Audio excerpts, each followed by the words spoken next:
Throughout this candidates forum, I will be giving you helpful hints about election. At this time, it gives me great pleasure to move to our question and answer period, and we will begin with Ms. Maria Teresa Feliciano. Ms. Feliciano, you may begin with your first question. Thank you, Madam. Please understand that your opponents will have 3 minutes to respond to your questions. You may ask your questions in whichever order you choose.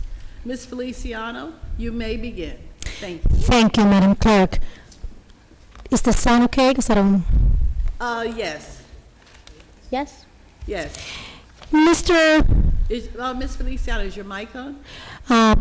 It is on. I mean, the green light is on. Okay. But I don't.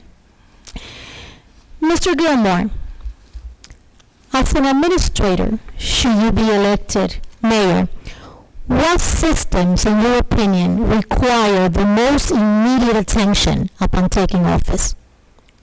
Thank you for the question.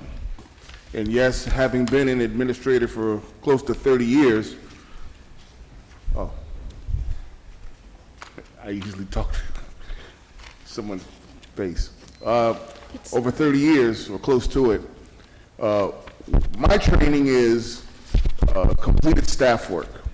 I would be pushing down, as what I've called, to the broken systems, a revamp of personnel policies, hiring, performance and evaluation, harassment, and other issues related to in the personnel department that we find ourselves under tremendous lawsuits for in the city today.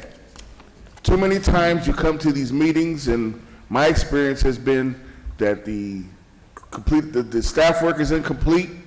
I would be holding managers responsible to make sure that the work is done completely. It's like having someone cut your grass and they don't do the edges, or a painter come paint your apartment and doesn't do the cuts around the window. You have to do the whole job.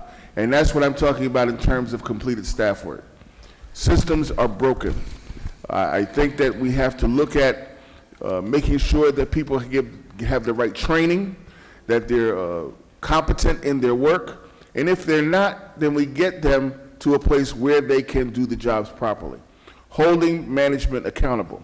That's an overall statement of systems broken, and that's what an administrator does. You know, I don't come to the table as a seasoned politician. That's not my forte. I'm not polished in the ways of schmoozing with people and whatever they do in the politics. I'm a work in progress in that area. But what I am is an administrator, someone that knows how to get the job done, someone that knows how to do the programs or do the applications and perform within a certain criteria of refunding and audit controls and business controls. These are the things that we talk about in terms of putting systems back online that are currently broken. I would enjoy the opportunity to be able to do that from the mayor's office and training those department heads and others to be able to effectively run their departments, which would have a wide range of benefit in operating the city efficiently. Thank you. Thank you. Thank you, Mr. Gilmore. Mr. Gao, it's no secret that the #1 issue affecting our city today is crime. You have often referred to that in conjunction with corruption. What do you think is the correlation between corruption in government and a high increase in crime? Thank you, Ms. Maria Teresa. The correlation is this. When you have mismanagement and you have spending and you have a tremendous amount of debt and you lack the resources, it reflects somewhere. And where it has reflected in Patterson is in our city streets, with the high crime, the high violence that we have, the amount of shootings that we have, the amount of drug activity that we have, the lack of police presence, the lack of leadership in the police department. That's the correlation. I find it interesting that I hear my colleague talking about this comprehensive public safety plan that he has. It talks about that the sheriff department or the sheriff himself has personally endorsed his plan. Well, the sheriff department does not patrol our streets. And if anybody should be endorsing anybody's police plan, it should be the Patterson Police Department. So my plan is to have police presence, police visibility, specifically by hiring those special police officers that will create that visibility and that presence, which will also be a stepping stone for Patterson residents that will create job opportunities for our residents. I'm tired of the outsiders coming here, taking the test, taking advantage of the state law that allows them to live here a year, and then they can move out. It's got to stop. We need homegrown, responsible, visible presence by our own people who know the community. That's how we do it. So once we do that, we create that presence, we start deterring this crime, and the single most important thing that I will do is I will weed out the corruption in City Hall. I will find out and identify where all that abuse has been with an audit. While one candidate will say it doesn't exist, another one says it does exist. And the reality of that is 125 police officers were laid off. 300 city employees were also laid off. That's why we have no police presence, that's why we have no visibility, and that's why your streets are filthy.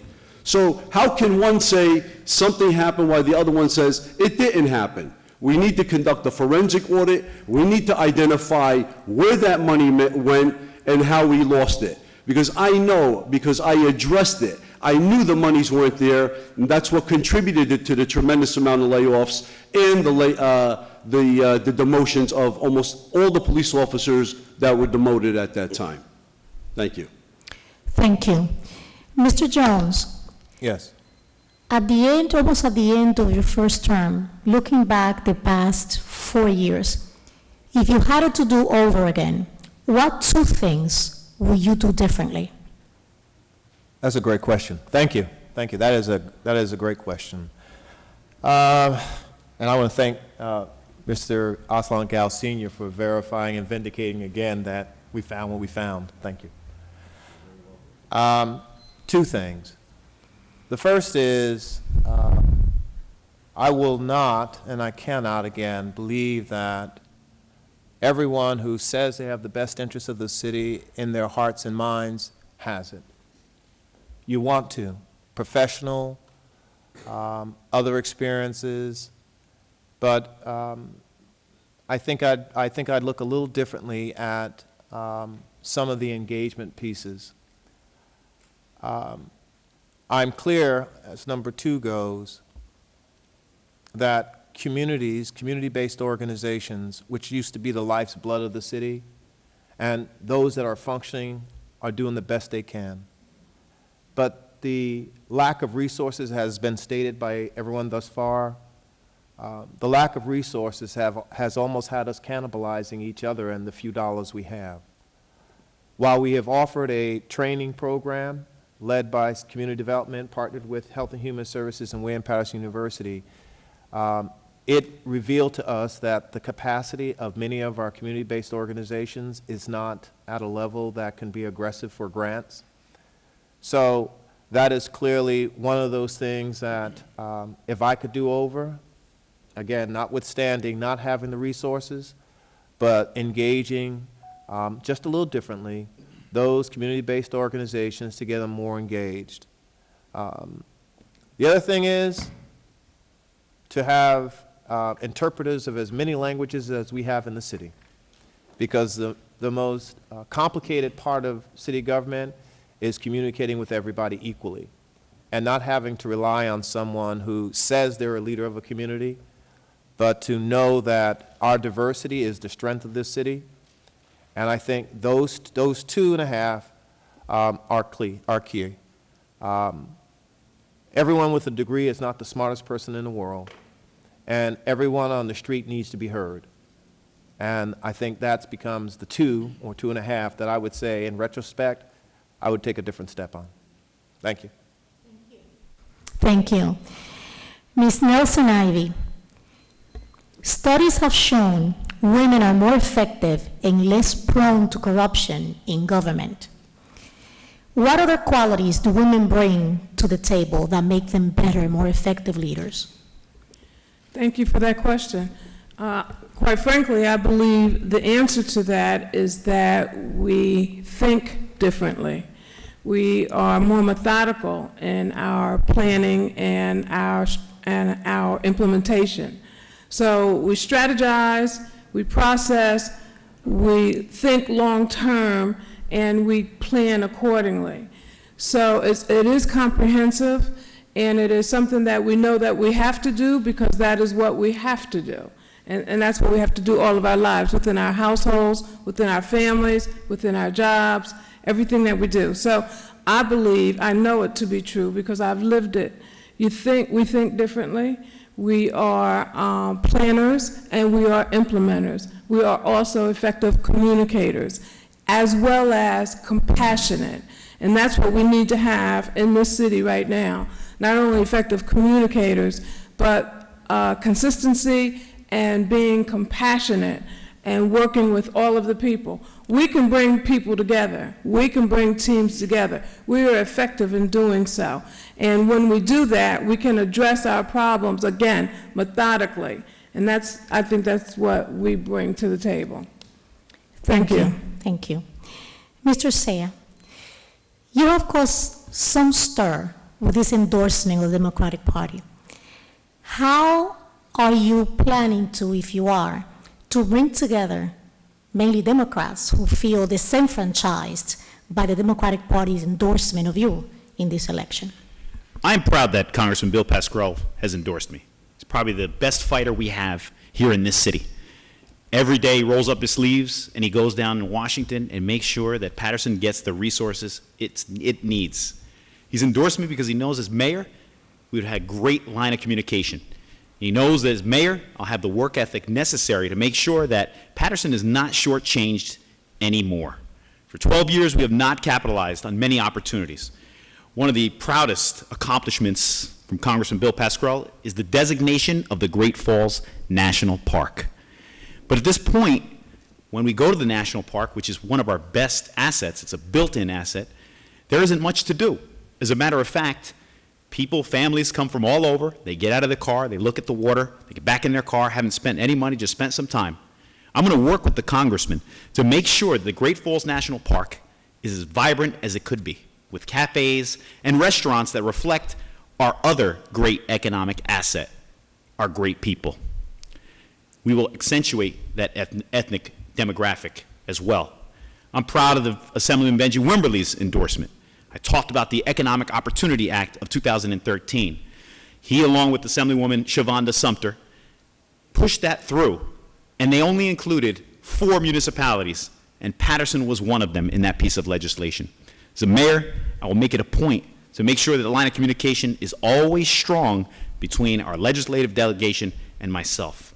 When I talked about the economic growth zone earlier, I worked with Senator Poe right there in that office on a Friday night, calling all our colleagues to make sure that everyone was on board so that we can benefit from the economic growth zone designation. I'm proud that the sheriff has endorsed me, and earlier one of the candidates said, well, the police department should be endorsing your plan. Well, I worked with several members of the police department to create this comprehensive plan. In fact, I got feedback from people who are actually on the street, cops who told me this is what needs to be done, and I want to work with those cops as well. One component of it was the mayor's task force on crime. I worked with former police chief Larry Spagnola to make sure that that was an essential plank in my public safety platform. So I've earned every endorsement. I've been a loyal Democrat, hardworking Democrat for 20 years, and I've served on the Democratic County Committee for over 12 years. Everything was earned, and the city of Patterson will benefit, because when I'm mayor, I will work with every individual that I mentioned earlier to bring the necessary resources that Patterson needs, whether it's on the federal, state, county, or any other level of government. Thank you. Thank you. Mr. Torres, modern governments throughout the world face the same basic set of management challenges to improve effectiveness, efficiency, and accountability. Based on your experience, Which principles or these management models do you think best apply to governing a city like Patterson, and how? Lean enterprise, TQM, or Six Sigma?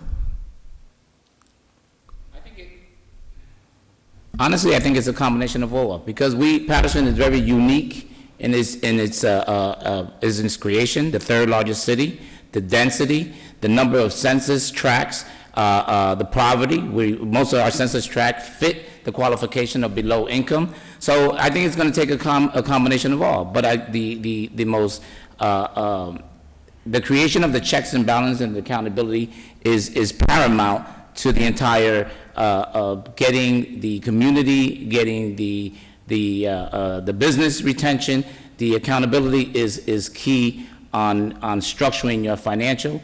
Earlier, we keep on hearing that we need to go ahead and transfer the economy, the rateable base from our residential to our commercial, and it is going to be doing that, exactly what I did in my 8 years. In my 8 years, we were able to create over almost close to $1 billion in new ratables. That is where we got the money to go ahead and hire the new police officers.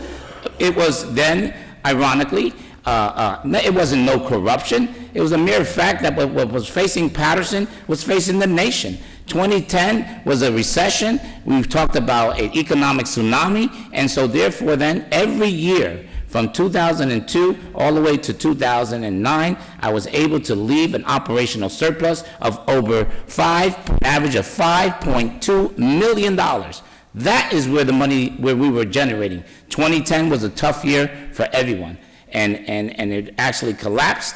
The economy collapsed. People had to make tough decisions. The losing of homes through foreclosure, the savings and loan crisis. We could go on. We all know what the economic tsunami caused our great nation. When you turn around and you see that major corporations, the auto industry, needs to get a bailed out from the federal government, that is a clear indicator that things were drastically wrong, and Patterson suffered its fair share. But I'm proud to say that during my administration, we were able to work, we were able to generate new jobs, we were able to generate new businesses, and we were able to generate new revenues to hire the police officers we needed to make the city safe, that would continue to bring investors to come into our great city. Thank you. That concludes Ms. Feliciano's first round of questions to her opponents. Our next candidate, as we prepare for our next candidate who will be presenting his first set of questions to his opponents, our next candidate will be Mr. David B. Gilmore. Mr. Gilmore will have an opportunity to ask each of his opponents one question during this first round of questions. I would just like to remind our voters that polling site information is located in the front of your sample ballot. Your sample ballots will be mailed during the week of May 6th, so you'll have your sample ballot early. You may take your sample ballot into the voting area with you. So put your sample ballot in your bag or put your sample ballot close so that you can carry it with you on Election Day, May 13th.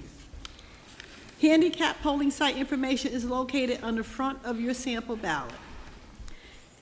At this time, we will now move to our second candidate who will present his first round of questions, and that would be Mr. David Gilmore. Mr. Gilmore, you may begin.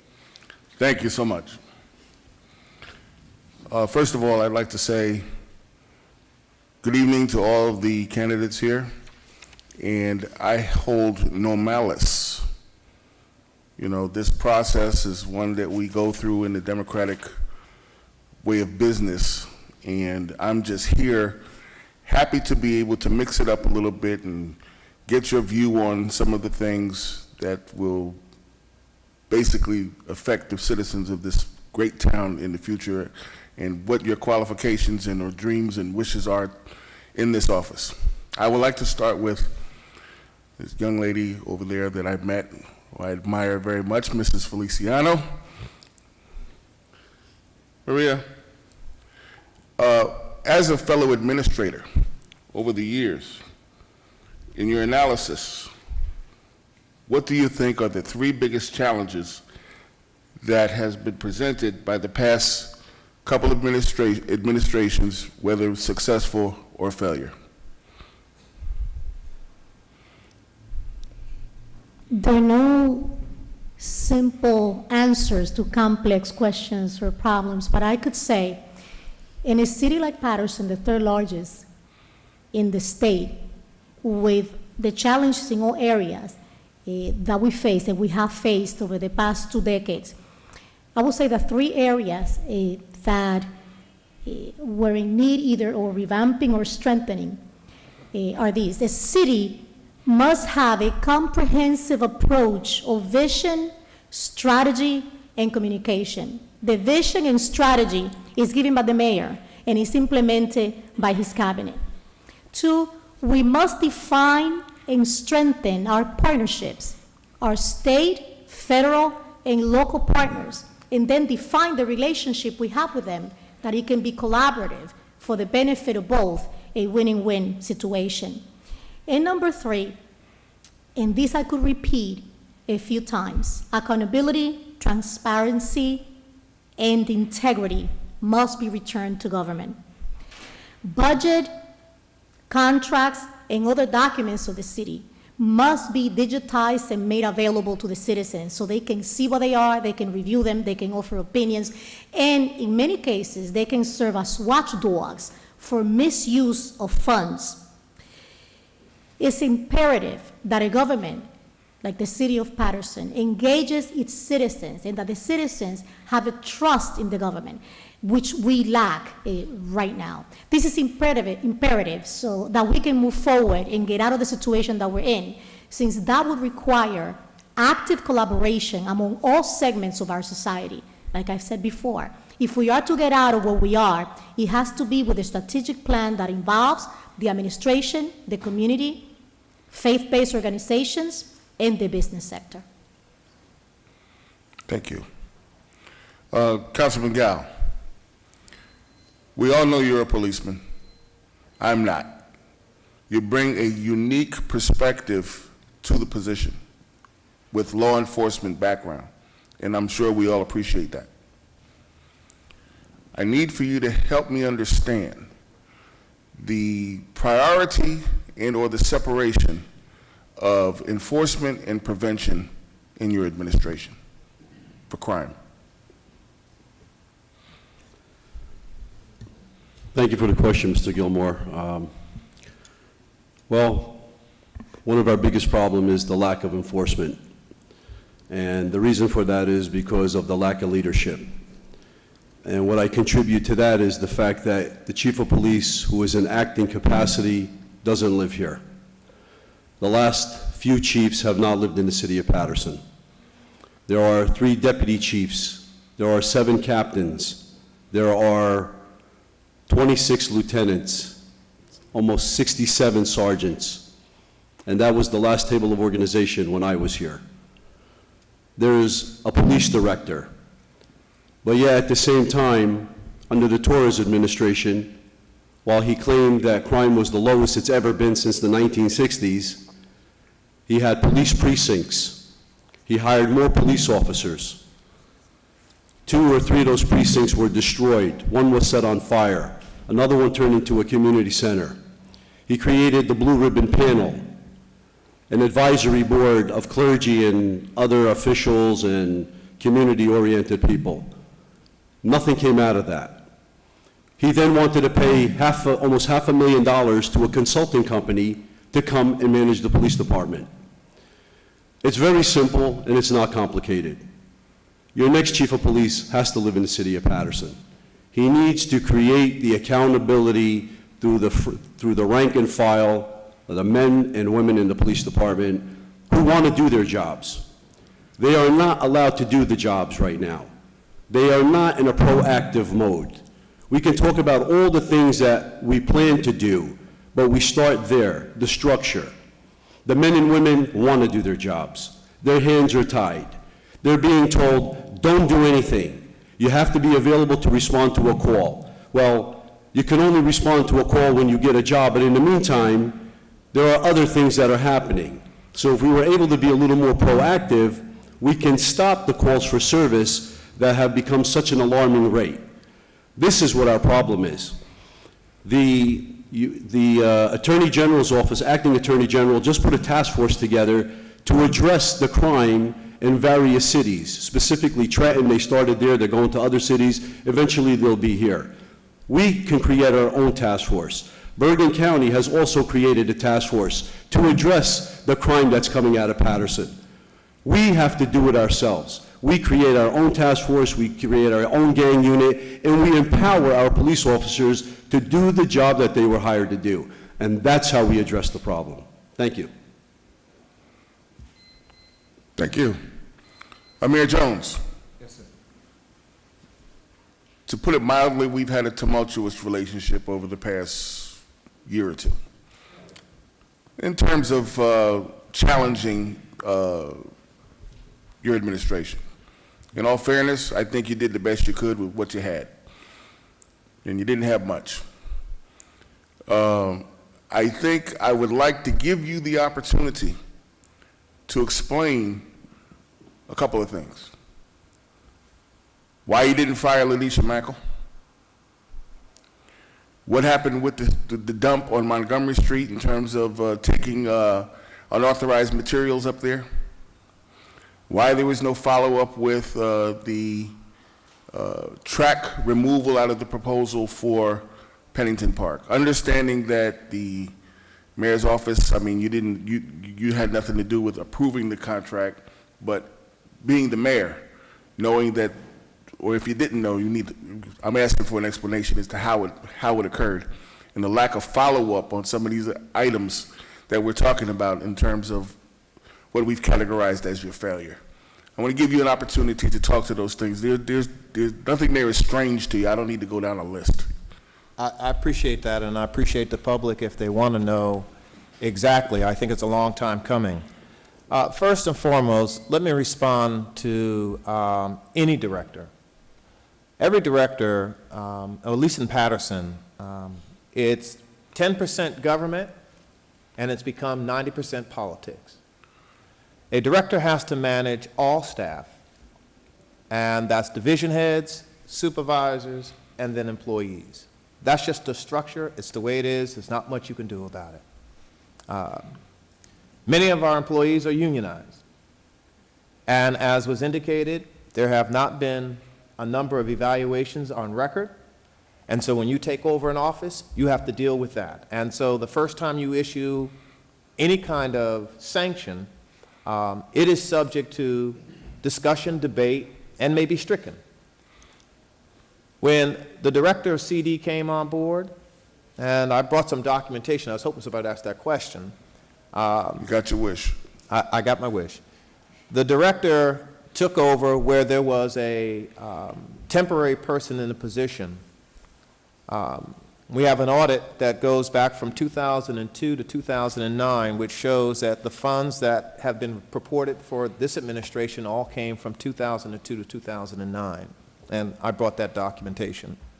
So this director has to deal with staffing, creating a relationship with the federal government that did not exist very well, and then these audit reports by which she was pretty much told, you got to fix them in order to get more funding.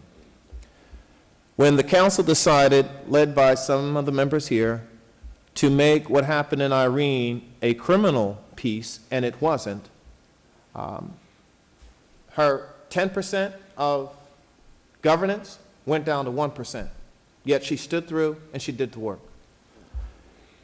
Currently, the city is facing major liability, and unfortunately, because folks were more interested in politics than governance. Time doesn't allow for much more. The Montgomery dump, as you defined it, was designed to be a recycling center that's still on task. As far as the track and the removal at Pennington Park, there's no documentation that I have or have seen that shows that there was going to be a track, and I think other folks can verify that. I don't know who presented that, but that was never true, and still isn't true. What Pennington Park is now is what the plan called for, with a few additional modifications like a fence to go around the park to make it safer and to secure it.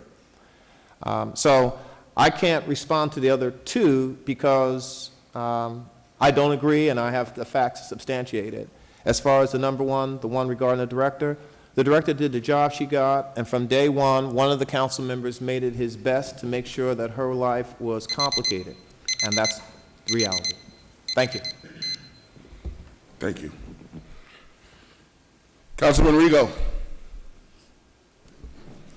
my friend. I've known Rigo, or Councilman Rigo, since he was 15 years old. And part of the problem that I think I have with some of the constituents in the community is that I am friendly with some of the people on this council. I've known you a long time. I've known others 30 years or longer, have family relationships. But putting that aside, what I would like for you to do, because I admire the fact that you sit here on many occasions during the budgeting cycle and ask the question as you've coined it so well, putting it on the credit card debt. If you become mayor, what are you going to do when we have these structured debt and these other issues related to bonding and so forth? I'd like you to take a few moments to help me understand how you're going to cycle through that process of the structured debt and or borrowing to pay off some of the bills that are being made that you have said previously going to give to our grandchildren down the road. Can you talk to that? Thank you, Mr. Gilmore. Yes, we have, you was what I called my extended family. But nonetheless, one of the biggest problems we have here is that we keep the same controller, which is Tony Zambrano, and we keep Rose Forenza. Are we insane? We keep on doing the same thing over and over and over. They have survived from administration through administration through administration. What you need to do is put a new blood next to them so they can understand what they do and how they do it, and bring it into today perspective on how we spend money and how we save money. But one of the things that really make or break this city is the way you spend your money.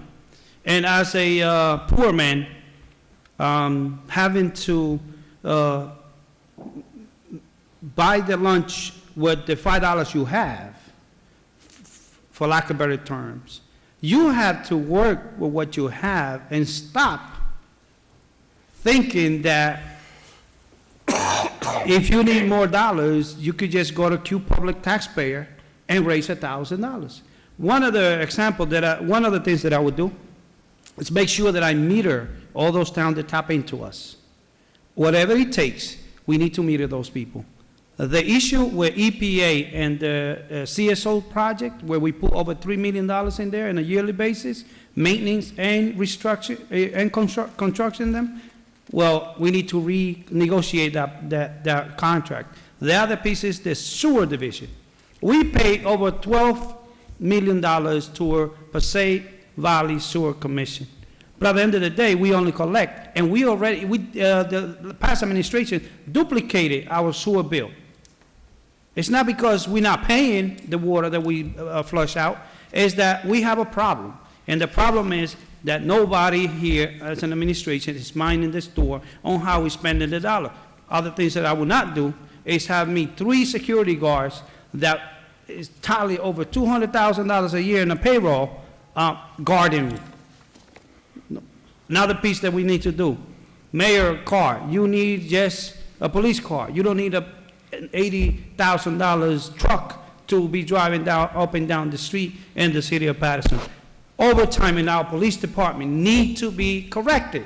And I'm not knocking the police department. We need it. I love them. You know, an administration need a police department in order for it to make or break a city. But at the same time, that 4 and 4 need to go. Too much overtime. Too much thousands of dollars every time we do what's called a payment of bills on what's called overtime expenses. So, you know, those are the things that we need to tackle on, bring about the right tools so we can save some money. You must cease speaking. Thank you. Donna Nelson-Ivy, our Director of Health and Human Services. I'd like to direct a couple of questions, a question with a couple of components within it to you. A few years ago, when I returned to Patterson, I noticed and started working in illustrating the condition of the river. In that river, with the partnership of others, we created a team with former candidate Lydia Robles. And we were very active in terms of not only the river, but also some other blighted properties and bringing things forward. I want to know, why did it take the citizens to initiate a cleanup when in fact the river and or its tributaries, or we may not have tributaries here, they're upstream, but the contamination, the pathogens, the dumping, the garbage, and all those other things, West Nile virus breeding grounds at Presidential Boulevard there with the sewage pools under the bridge. There was no plan. There was nothing being done. And when I was calling about it, I had to, and spoke with Ms. Good, I think the inspector, Chief. to initiate some action there. So many times I've heard you talk about how well the health department is doing. I mean, there's a lot of things that's not being done. Can you talk to what do you plan to do about some of these issues related to increasing the opportunity to address the health issues as being mayor? Because I've heard you say through these exhaustive quality of life meetings, you didn't get any support, that the department heads weren't there, that the quality of life meetings that we had in all of the wards, I did an Oprah to find out where the action plans were and the assignments, and there was none. Right. What came out of the quality of life meetings was a list of things that were wrong, with no action taken. So, as mayor, beyond just creating a list and sending the department heads, have you identified the top 5 items that come out of your department that did not get the cooperation that you said you didn't get, that you would be working on as a priority? Well, first let me share this. The quality of life meetings was my brainchild. I went to the mayor and I asked him if I could do it. I also came to the council and let them know that we were going into their wards, into the schools, and hosting quality of life meetings. What the purpose of the meetings was just that. I did not want the mayor there, and the council representing their wards was invited, but not to do political, platforming. It was about the citizens talking about the issues that they have in the wards, and that is our greatest asset, the citizens, and letting us know exactly what's going on. Now, what I did is I came back to my office and I documented everything that was said in those meetings. Actually, it's even documented on film because my sister videotaped every single one of them, probably airing them now. Came back and talked with the mayor, came back and talked with the department heads. The only department head actually at that time that participated was DPW. And they went out, Director Koch went out and had DPW go out and fill potholes because there were some major concerns that were voiced in the different wards. Another thing that was that happened was that the sheriff's department, at the time it was Commander McCrary, came to every single one of those quality of life meetings. And when he heard different things, he went back and reported to the sheriff because there were, hot spots, criminal activities, issues. He went back and he reported to the sheriff, and they launched an investigation and also did some arrests. Now, the cleanup and the contamination of Passaic River is not, we had this conversation, is not the responsibility of the city, it is of the county, and then DEP coming in here. So that's where we directed it, that's what we did. What happened also out of the quality of life meetings was the development of the quality of life e-newsletter. Ideally, the departments are asked to submit articles pertaining to their department so that we can send it about throughout our community community, faith-based, nonprofits, elected officials, we do the email blast. So that's how we get information out. That's what's going on right now. So yes, I've been there, did that, and they were really great. We had over 200 citizens that did come out to those quality of life meetings. And I do have the notes, and there was no work plan. There was no work plan. What came out of that was what the citizens wanted to share with us so that we could effectively address it. Thank you for your question. Without a work plan. Thank you. No rebuttal, Mr. Gilmore. Oh, I forgot. Thank you. Mayor Torres, I've been accused of going soft on you. That's what they say.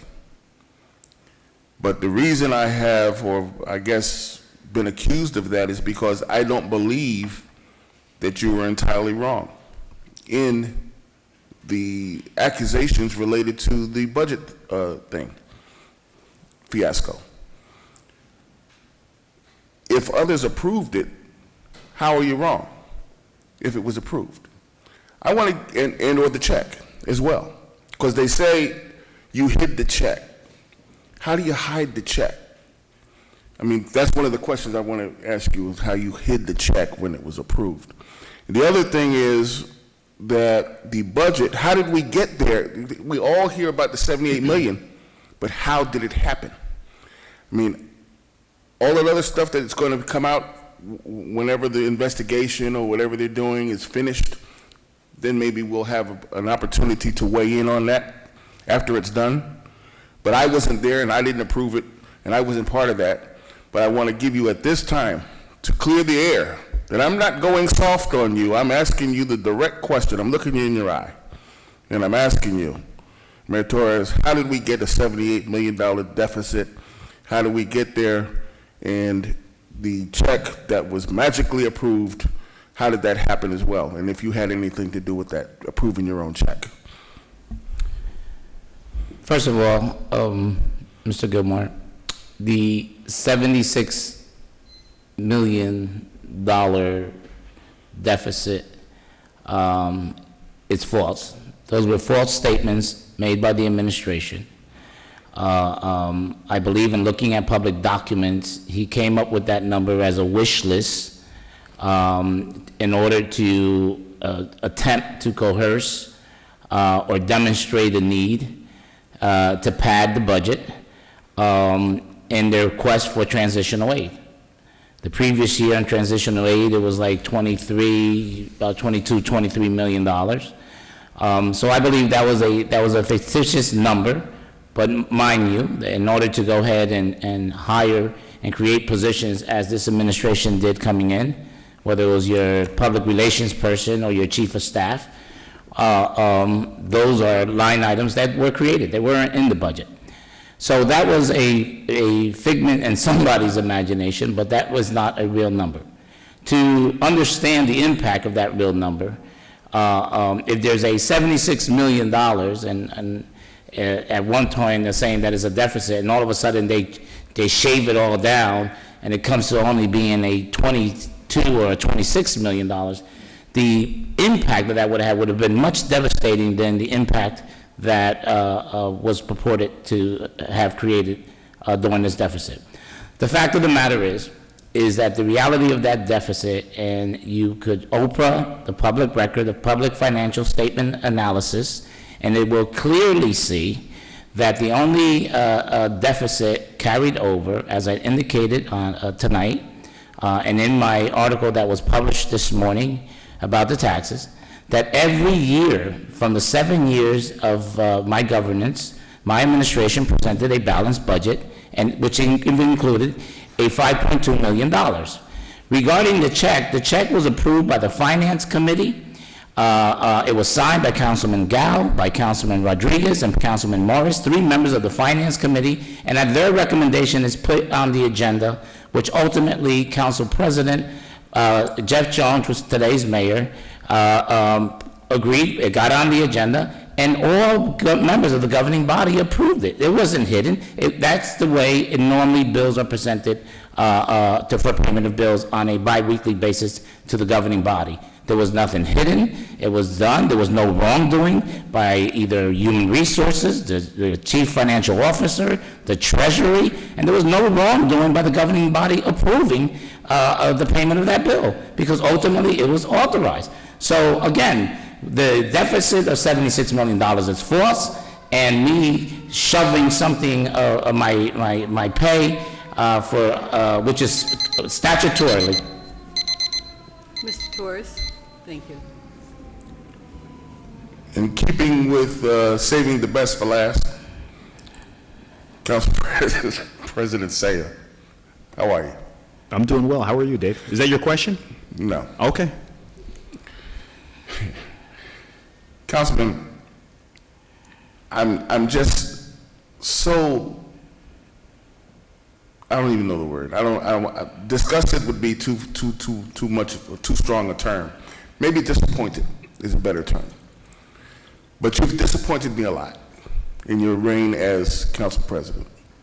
When I've asked numerous times for you to champion issues for the people, and you would shuffle me off to Councilman Tavares, and I just refused to talk to him about some of these things that I asked you to do specifically, but you chose not to. But tonight we're going to talk about what you just did in terms of on the steps of City Hall under the mayor's window. And you obviously are proud, as you stated, to get the endorsement of the congressman and John Kerry, state and or county chairman for mayor in a non-partisan town. Can you tell us why you think that it's okay that you would push or ask for and receive this endorsement? I know you're going to say you didn't ask for it, but obviously when you take bribes for votes, and now we see the state Democrats coming around and other business entities giving you all this money, there's obviously an exchange in the works somewhere. You already proven that you'll do that. Mr. Gilmore, is there a question? Yes, I'm getting to the question now. I was just prefacing my question with information I know he's not going to respond to. I need for you to tell me how it is that you're not taking responsibility for now people supporting you in a nonpartisan election, having to throw their lifelong friends and former campaign managers under the bus to support you. Tell me how that works. Thank you, Mr. Gilmore. No one was thrown on the bus. I have a message for Pattersonians. I have a plan for Patterson, what we've lacked for 12 years. Congressman Bill Pascrell believes in that plan. Assemblyman Benji Wimberly believes in that plan. Sheriff Richard Burdick believes in that plan. And that plan is to finally fix the crime problem and to get our economic engine going. With the help of Congressman Pascrell and Assemblyman Wimberly, we'll finally provide employment opportunities for Pattersonians. Our unemployment rate is 13%, unacceptable in the first planned industrial city in America. I want to work with labor leaders that I've met with to implement apprenticeship programs, so not only do we create jobs in Patterson, but we put Pattersonians on the path to careers so they could live comfortably with their families and no longer wish to leave this city. We've seen too many good families leave the city because of lack of opportunities. So I'll work with Congressman Pascrell, Assemblyman Wimberly, to make sure that those apprenticeship programs are in Patterson. We also want to make sure that as far as crime is concerned, we have the resources. One of the problems that exists today is that our schools close at 3 p.m. and they don't afford opportunities as far as extracurricular activities are concerned. Within my crime prevention plan, we talk about making sure that these schools are open as safe havens and that children in Patterson, students in Patterson, have somewhere to go to do something productive. I'm not going to be able to do that alone. I'm going to need federal assistance from Congressman Bill Pascrell. I'm going to need state assistance from Assemblyman Wimberly. Another plank within the platform is to make sure that within Patterson we have something known as youth stat, because too much of our at-risk youth are not being monitored. I want to work with the prosecutor's office. I want to work with the sheriff's department, with the police department, with the Board of Education to make sure we monitor at-risk students and put them on a path to ultimately be gainfully employed. Patterson, we will benefit when we all work as a team, when our congressman, assemblyman, mayor make sure that we unite under a common agenda, and the agenda is for Patterson's progress. It's not about partisan politics. It's about Patterson's potential, and we will not be able to fulfill our potential until we fix the problem, which is crime. And I'm going to need the congressman, the assemblyman, the freeholders to make sure that we fix that problem and finally fulfill Patterson's potential. Thank you. It would be nice to answer the question, Mr. too. Gilmore, there's It'd be no nice if you didn't rebuttal. rebut. Mr. Gilmore and Mr. Sayed, there's no rebuttal. Thank you. You have such a lovely smile. It's hard to go against you. Mr. Gilmore, that concludes your first round of questions and answers. We will be moving on with our question and answer period during our mayor's candidates forum. Our next candidate will be asking his opponents a first question, and his opponents will once again have 3 minutes to respond. Our next candidate who will be asking his opponents a question will be Mr. Aslan Gal Sr. Mr. Gal will have an opportunity to ask his opponents a first question. I would just like to remind our voters that sample ballots can be carried into the voting machine area. So when you go into your voting booth, you can carry your sample ballot in there with you. A voter may apply for a mail-in ballot up to 7 days prior to the election. He or she may also apply in person to the county clerk until 3 p.m. the day before election. Note also that voters have an option of indicating on the application for a mail-in ballot that they would prefer to receive a ballot for each election that takes place during the remainder of the calendar year. If you do not know where to go for this mail-in ballot, you may go to the county clerk's office at 401 Grant Street. At this time, we will move to our next candidate who will be presenting his first question to his opponents. That would be Mr. Aslan Gal Sr. Mr. Gal, you may begin. Thank you, Madam Clerk, and good evening. I'll start with our former mayor, Joey Torres, and I'll work my way down. Mr. Torres, in 2006, when you were mayor, when the city property reevaluation was done, many residents complained and claimed then and now that certified valuations did sloppy work at the time. For example, former mayor and councilman Tom Rooney claimed they assessed him for a garage on his property that didn't even exist. When the real estate market fell in 2008, while you were mayor, and since you were still mayor through 2010, what efforts did you make with your administration to fix these assessments that were obviously wrong so that homeowners did not have to file the tax appeals? And what leadership did you provide to make sure Pattersonians were not paying too much in city and county assessments for properties that were grossly overhauled for the market?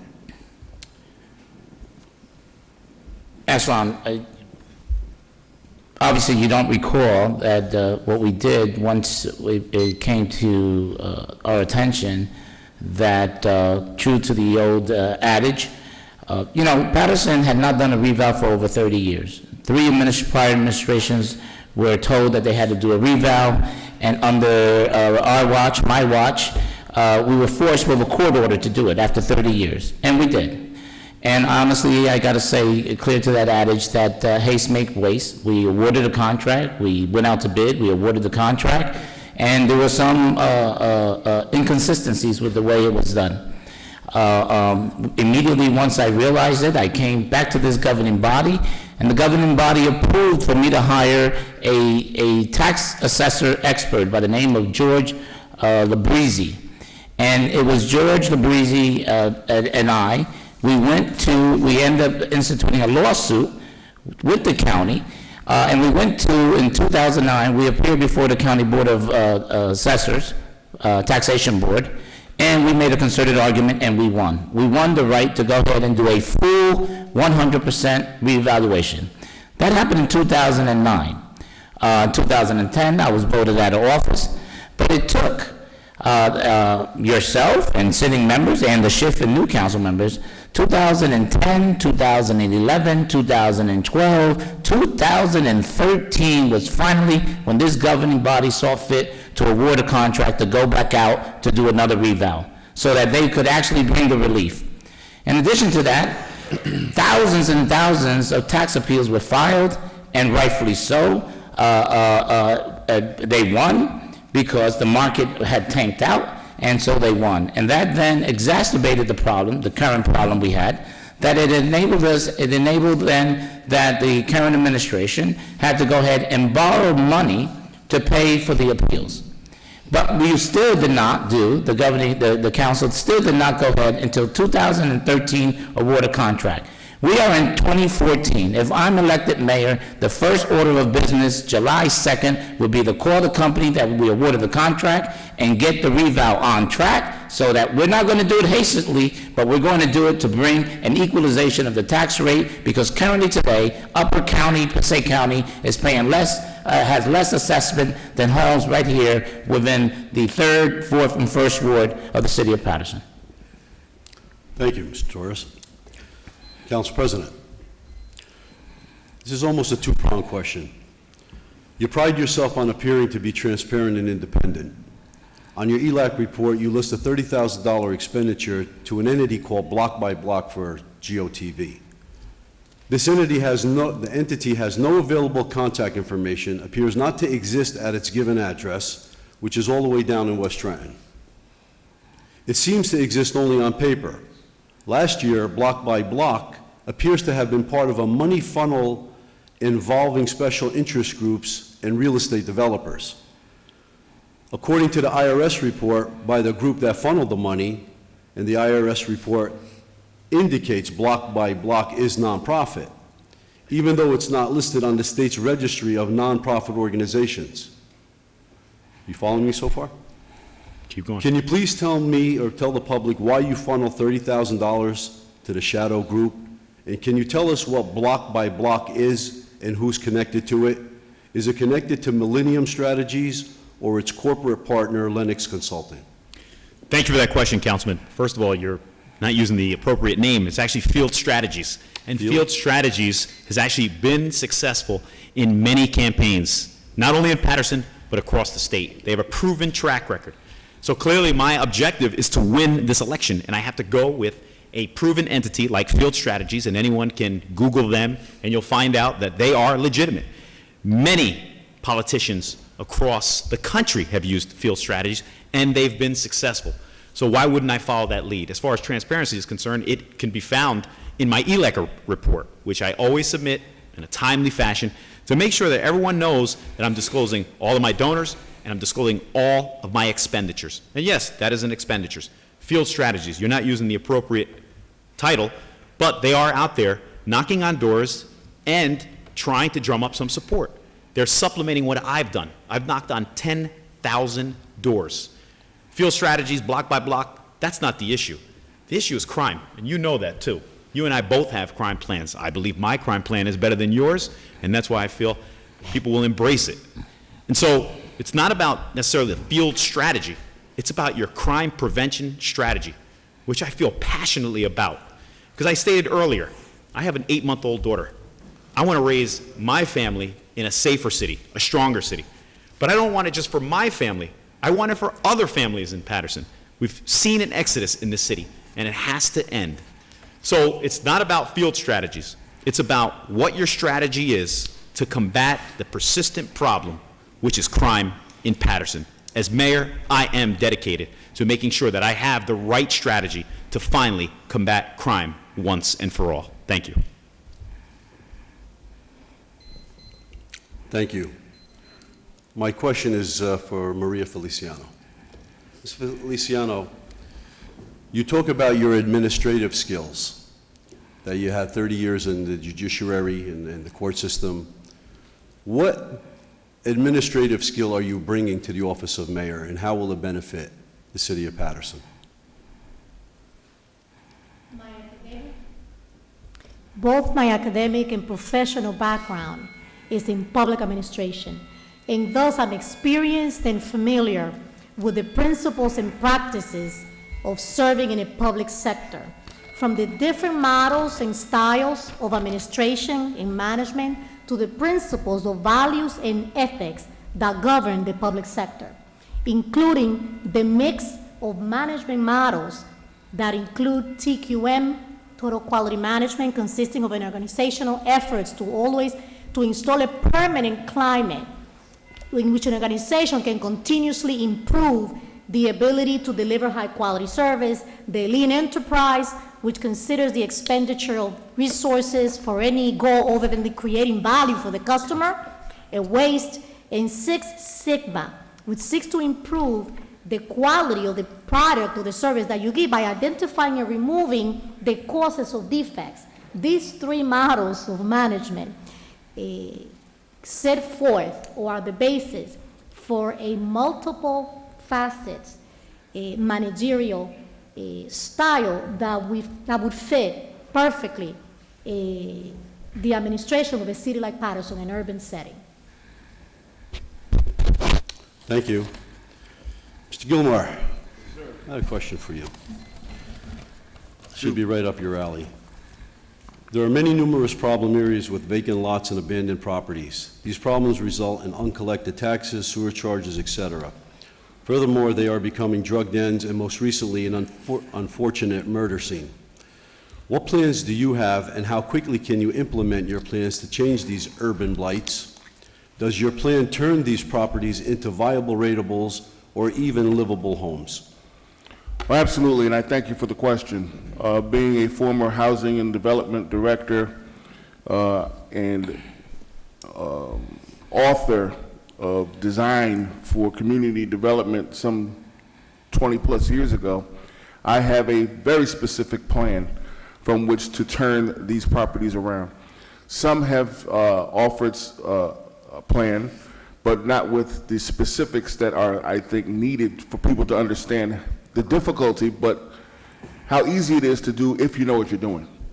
I think one of the things that we have to identify within the context of the vacant house registry, which is sitting idle for the past couple of years with the $50,000 collected in almost 1,000 vacant houses, where you should be collecting a minimum of $500,000 a year, probably could have collected more than a couple $1 million if they had done what they were supposed to do, has not been done. The city does not want to be landlord. In the picking up of these particular properties, you have to define and create through legislation a quasi-public agency from which to be a holding tank for these properties to be held once we properly incentivize the banks, mortgage companies, and others that have abandoned the properties with revenue-generating fines. We can raise a lot of money fining these people and getting those funds back. I think that once you go out and issue a warrant for the vice president of the bank for not doing what he's supposed to do with these properties, you will see a lot of them coming up with the money. You just have to set the tone and let them know that you're not playing with them. You have to be strong-handed. I know you know about strong-handed, but you have to be strong-handed in these particular issues, letting people know that you're not playing with them in terms of recapturing these properties for the city, increasing the rateables. We have an entity called NJCDC, of which I believe through the Youth Build and other programs that they use to refurbish housing, we can build on that model. If we don't use them, we can build on that model, creating other opportunities for reentry programs and under and unemployed to train them in the area of housing reconstruction and rehabilitation and so forth in a pre-apprentice training program, partnering with the higher education entities here for certifying them with life skills training and basic construction math and other things that they need in order to be able to know how to measure cubes and square foot and linear feet and how to order materials and so forth, working under the local handymen and other people and partnering with the unions and just building an opportunity to turn these properties around, making a job training program, putting the properties back on the scrolls, and creating first-time homeownership programs, utilizing federal funds to be able to do it so that there is an opportunity to keep the rents down on some of the houses. Thank you. Your time is up, sir. Thank you, Mr. Gilmore. Mayor Jones, please set the record straight tonight. We've talked about the tremendous debt that was left that led off to the layoff of police officers, 300 other city employees, a shift of $30+ million to the taxpayer, yet we're being told by our former mayor that it's not true. How can it not be true? Obviously it is true because of the sacrifices that the taxpayers had to make and the amount of police officers that were laid off. If that was not the case, we should have a surplus today and we shouldn't be having the crime and the filthy streets that we have. Can you elaborate or explain to us exactly what you found in the short period of time that you have? I'll do my very best to explain it. I hope I can make it as clear as I can. The process for submitting a budget is not something a mayor does by him or herself, and anybody who tells you that is not telling the truth. It takes finance. It was Senator or Assistant BA, Ms. Nellie Poe, members of the Finance Committee, the BA, and some other folks, as well as DCA. Not that they helped us put it together, but we know that it had to pass their muster. When we took over in July 1st of 2010, the budget process started. The budget was already submitted from 2009 from the previous administration, and whatever was submitted in that budget was submitted. And I was on the council, I was council president.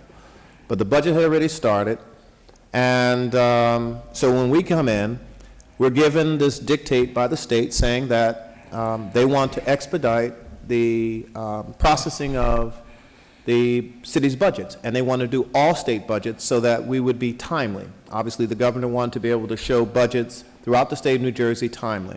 All department heads were met with and submitted their costs for running their departments, and then we knew we had to reduce all budgets by department by 12%. That was our goal.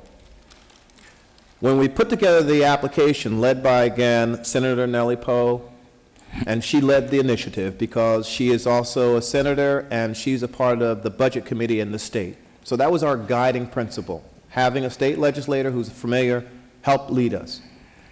The application is pretty boilerplate. You fill in numbers, but you have to look at things like aid, which is a thing called contra aid, and whether or not you're going to get the same number you got before or less. And contra aid has been reduced so significantly. There are other grants and federal financing that was also eliminated, and the state of New Jersey had already decided that it wasn't going to. So to answer the question, as reported by the Herald News, they like to qualify and say you can't count those grants and stuff as the $70 million, but they have read through the budget themselves. A writer named Joe Malaconico will verify, not my words, but you can go on the Herald News website, where he verifies it was already $50 million. What he left out was the contra aid and that aid. But our budget simply reflected what we had, what we found, which resulted in, from the state, 250 police officers being laid off, and we negotiated down to 125, plus the remaining 300 plus employees, which brought the number to 474, and then we all chose to take furloughs because there was nothing else. So, understood and withstanding what has been submitted, we too have the same documentation to verify what the dollars are and what the aid was and wasn't. Thank you, Mayor. Ms. Ivey. My question to you is, Mayor Jones appointed you, and he put you in a key position, Health Department. You've done a tremendous job there. Can you tell us why you're running for mayor? Okay, well, first of all, I'm not just over the Division of Health. It is the Department of Health and Human Services, and there are 9 divisions. We are at a crisis situation, as we all are stating and have stated during the last, well, now 11 forums. And I believe, I know my heart of hearts, I have the skill sets to reach out and touch the community, the nonprofits, other elected officials in terms of legislative body as well as the council, to come together and address the needs that we have. This is a most awkward position for me, no doubt, no doubt. But my mother raised me to always leave someplace better than I found it. My department, I'm leaving better than I found it. I know I can do for the city of Patterson what I've done in terms of the Department of Health and Human Services. My mother also left me with the fact that never live with regrets. So yeah, I stepped up to it because I had to. I had to. I've had conversations with the mayor. We have a relationship. He understands who I am. We were friends long before I came to the city. So yes, it's awkward. Yes, it even looks ludicrous, if you will. Not to him. But I had to do this. I cannot live with myself. I cannot sleep at night if I did not do this. I will not go through the rest of my life wishing I had done this, if only I did. I know I have the skill sets. I know I have the communication skills. I know I have the management skills. I know I have the experience. I'm managing $10 million right now, effectively. I have managed $26 million effectively. I am managing over 100 employees, and guess what? I'm the only department head that does not have a deputy. So I know what I'm doing, I know what I can do, I know what needs to happen, I know about DCA, I know about that $77 million, I know about furloughs, I know about boots on the ground. I am the one that needs to be the mayor, the next mayor, Donna Nelson Ivy, 8A. Thank you for that question, sir. There was another part to that I didn't get to ask you. Would you hire Mayor Jones if you become mayor? Mr. Gow. Just kidding, Madam Clerk. Councilman Rodriguez, President, what's your plan to address crime in the city of Patterson? very good question. My plan to address the crime in Patterson is to identify why crime gets committed in the city of Patterson. And as a young boy, riding bikes, being beat up, being a victim of crime myself, my wife, I almost lost my life over a stupid chain. I know what's going on here. I know the desperateness. I know the atmosphere. I know the beats of my community. Being growing up in a little bodega, while you're making a sandwich and the guy's counting the 75 cents or the $1.50 to get the extra soda, I understand what goes on in our city. My plan is to save some dollars so we can hire an extra police officer, but they come into the neighborhood and be friendly, so the police doesn't get perceived as our enemy. When I grew up, we all thought in the hood that a police officer is your enemy, and that perception needs to change. But at the same time, and because there's a lot to that, that's why nobody talks when anything happens and so on. But at the same time, we need to create real opportunities for those individuals out there who are raised by a single mother, who are raised by a single father, maybe by the grandmother. Maybe those kids don't have the dollar. Maybe they have to go out there and commit foolish stuff because they don't have the $50 to pay the phone bill, or because they can't buy a pair of sneakers. Where are the jobs that we provide for those youngsters from? And you got to understand, crimes get committed mostly by young individuals. And why? Why? I know why. I know why. You have to come downtown, take that yellow line out of downtown, make sure Kid Palace that had 36 part-time or jobs there come back to the 36. They're down to 8. Make sure that Center City get revamped. Don't close all the stores in the second floor. open up some marketing here that people could feel comfortable that if you live on 32nd and Broadway, you will drive downtown or take the bus downtown to shop downtown because, one, your car not going to get ticket, not going to get broken, and your phone not going to get stolen. We need to reconstruct the way of how people perceive our city. It's get perceived as you can't go and shop here. The money from here gets spent elsewhere. And then the money that gets paid here, almost $1 billion people between City of Patterson, the county, and the school, is by people from elsewhere. That needs to be changed. We need to employ our local people. I guess that's a yes, Madam Clerk? Yes, Mr. Gao, you've asked all your opponents a question? I just asked each one of them, yeah. Yes, sir. Yes, that concludes. On round two? He did. Thank you. That concludes your first round of questions, Mr. Gao. Our next candidate who will present his first round of questions to his opponents is Mr. Jeffrey Jones.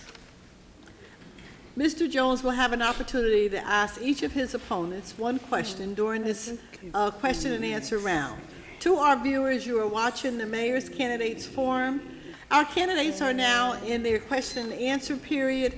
Our candidates are allowed to ask their opponents one question during the first round of question and answers, and their opponents have 3 minutes to respond. I also just want to remind our voters once again, if you would like to get a mail-in ballot because you can't go to the polling site on Election Day, you may call the county clerk. The number is 973-225-3632. And while you call in, you can ask about early voting, which I will talk about a little later. At this time, we would now go to our next candidate, Mr. Jeffrey Jones, for his first round of questions to his opponents.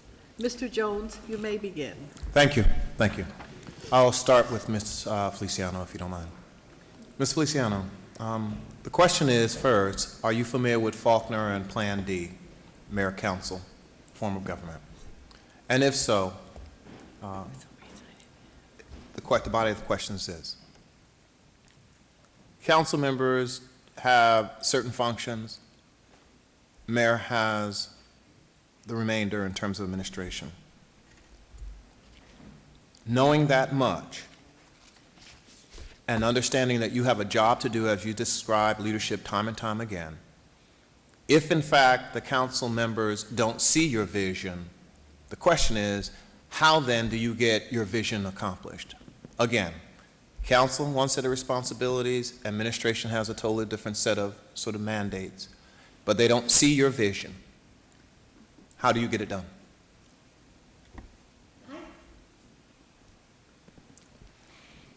It's my responsibility to convey my vision in a way that the council understands it. It would be my responsibility with the set of skills that I have. I think I can be in a position to do that. And I understand the question exactly by how you ask it, because that would be the single most, the biggest obstacle, I would say, to getting many things through that I'm sure you're facing and administrations have faced, as we see time and time again. That would call upon one to have the skills of being a consensus builder, to be able to reach out and appeal to the highest part of each individual, which I think we do have it. I do believe that every member of the city council and the administration wants to serve the city and puts themselves out there to be elected and serve the city because they do want to serve. And I think we do have, when we do that, the best interests of the city at heart. And appealing to that original reason why you're serving, I think might make a difference how a person either reacts or buys your vision, especially if your vision is the right one for the betterment of the city. So the skills involved, we have to be that of a consensus builder, good communicator, a good negotiator, and skills that my female colleague brought up before that women do have. That sixth sense, that extra skill to be able to bring consensus to the table, to bring people to the table for a common goal, which is something that I have done for the past few decades.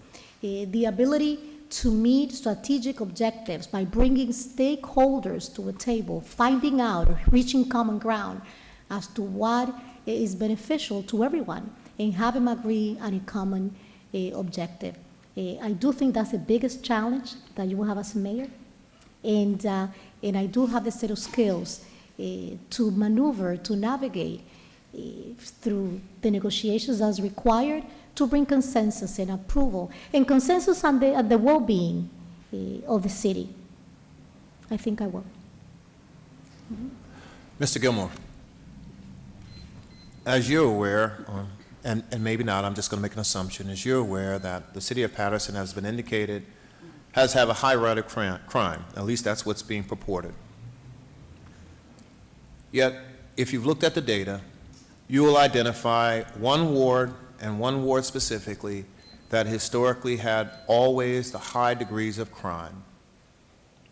And with that, this attempts by administrations long before myself and my predecessors have tried to address it. First of all, please identify, if you're aware, that one ward that has had the highest crime rate in the city of Patterson, and what you believe to be, is it the question of crime or something else? And I think we've had this discussion before, so I think this is a softball. Yeah, I think it is too. By far, I do believe, and I have not checked the statistics, but by the information that is conveyed on a daily basis, I would have to believe, and by physical review, the fourth ward is probably the toughest ward in the city in terms of crime, aesthetics, and every other social ill that plagues our city. It is the fourth ward, in my opinion. I think that in order to identify a fix, you really need to understand the problem. And the problem, as I see it, is too many years of neglect. It did not happen overnight.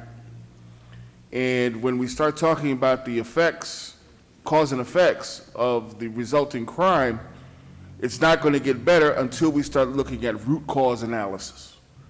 And this is a term that a lot of people may not be familiar with, but you and I both have had the same training as working previously for IBM.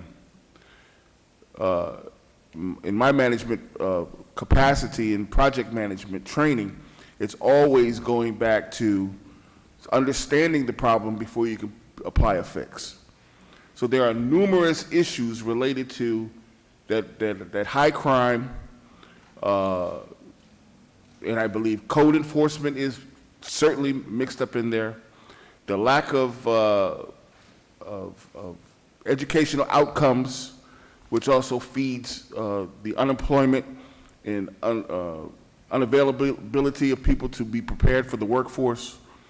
The drugs that have been injected into this community, the guns that have been injected into this community, the feeders that have been put in there to, I think, in the master plan, because I am a person that believes in conspiracy theories, to deteriorate our community, drive the prices down for others to come in and capture at a lower rate the properties for redevelopment to something else. Gentrification of our community. There's just so many things that are in the scheme of the bigger picture that need to be identified and put a stopgap between those things, but it is the fourth ward, followed by, I believe, the first, then or the fifth. So I hope that answers your question, or the opportunity to respond. That's what I think. Thank you. Mr. Gao, as you said, this question is almost two parts, but you could answer it how you choose. What's critical, though, in the answering, if you don't mind, is to define clearly what crime is, but more specifically, what's the difference between crime in an urban center and a non-urban center? What's crime, the definition, and the difference between urban and a non-urban center? There is no difference. Crime is a crime, no matter where it is. I don't understand the logic. Why would it be any different in an urban center versus, so I hope that answers your question. Yes, you ready? Ms. Ivy. Yes, sir. What happened to the second part? I gave them both to you. That was it? That was your question? Oh, no problem. Thank you. Ms. Ivy, the question I have is for you, if you'll share with us all. You have acknowledged tonight that you are familiar with the budget deficit that the administration found and met. You acknowledge that we had worked cooperatively and almost seamlessly in providing an opportunity for the city of Patterson, and you've also identified the fact, what I heard, that you have never had any restrictions to making sure that our communities got the best benefit that, as an administration, we could offer. What you didn't offer, and I give you that chance just to, for me too, express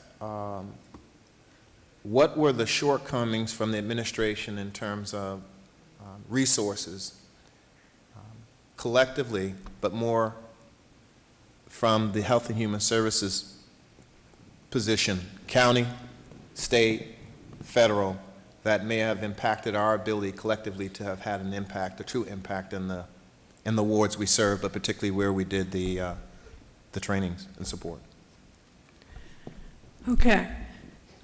Let's see. Now, in terms of the limitations, is that what you're asking me? In terms of the resources? I should have said it that way, yeah, thank you. Okay, all right. So in terms of the limitations, we have had numerous limitations. We have not been able to open our doors as widely as we could have and should have. Certainly, the Department of Health and Human Services, we did our best. We revamped that entire department. As you know, I went in there and there was not one piece of paper in that office, so there wasn't anything that led to what we have today. As a matter of fact, this is what we have today. This is a brochure of the Department of Health and Human Services with all of its divisions listed, and that's something that every department needs to have. In terms of DCA, yeah, we had our budgets cut. We had layoffs in the Department of Health and Human Services as well. We're down to skin and bones, if you will, in order to do what we need to do. We have one vermin control specialist for the entire city of Patterson, one. And so that means that's rodents and that's bed bugs and that's everything that you can think of that he has to get suited up and go and take care of. So we definitely have our limitations. We have to ask for waivers to hire people, even if it's a grant-funded position. So again, we have our hands strapped, and that $77 million did hit hard. It hit so hard that we had 2 years of furloughs where people had to take the day off, if you will, without pay. So it was intense. It was definitely intense. You didn't hold me back from anything. I do need to say that, because when I share with you the vision, the different things that I want to do, you had confidence in me that I would get it done, and I appreciate that. And I just wanted to do the best that I could do, because as you know, I asked for this position, and you gave it to me, and I appreciate that. But yes, we've had our struggles, but we did as best we could with the situation that we inherited. Thank you. Mr. Rodriguez. Present.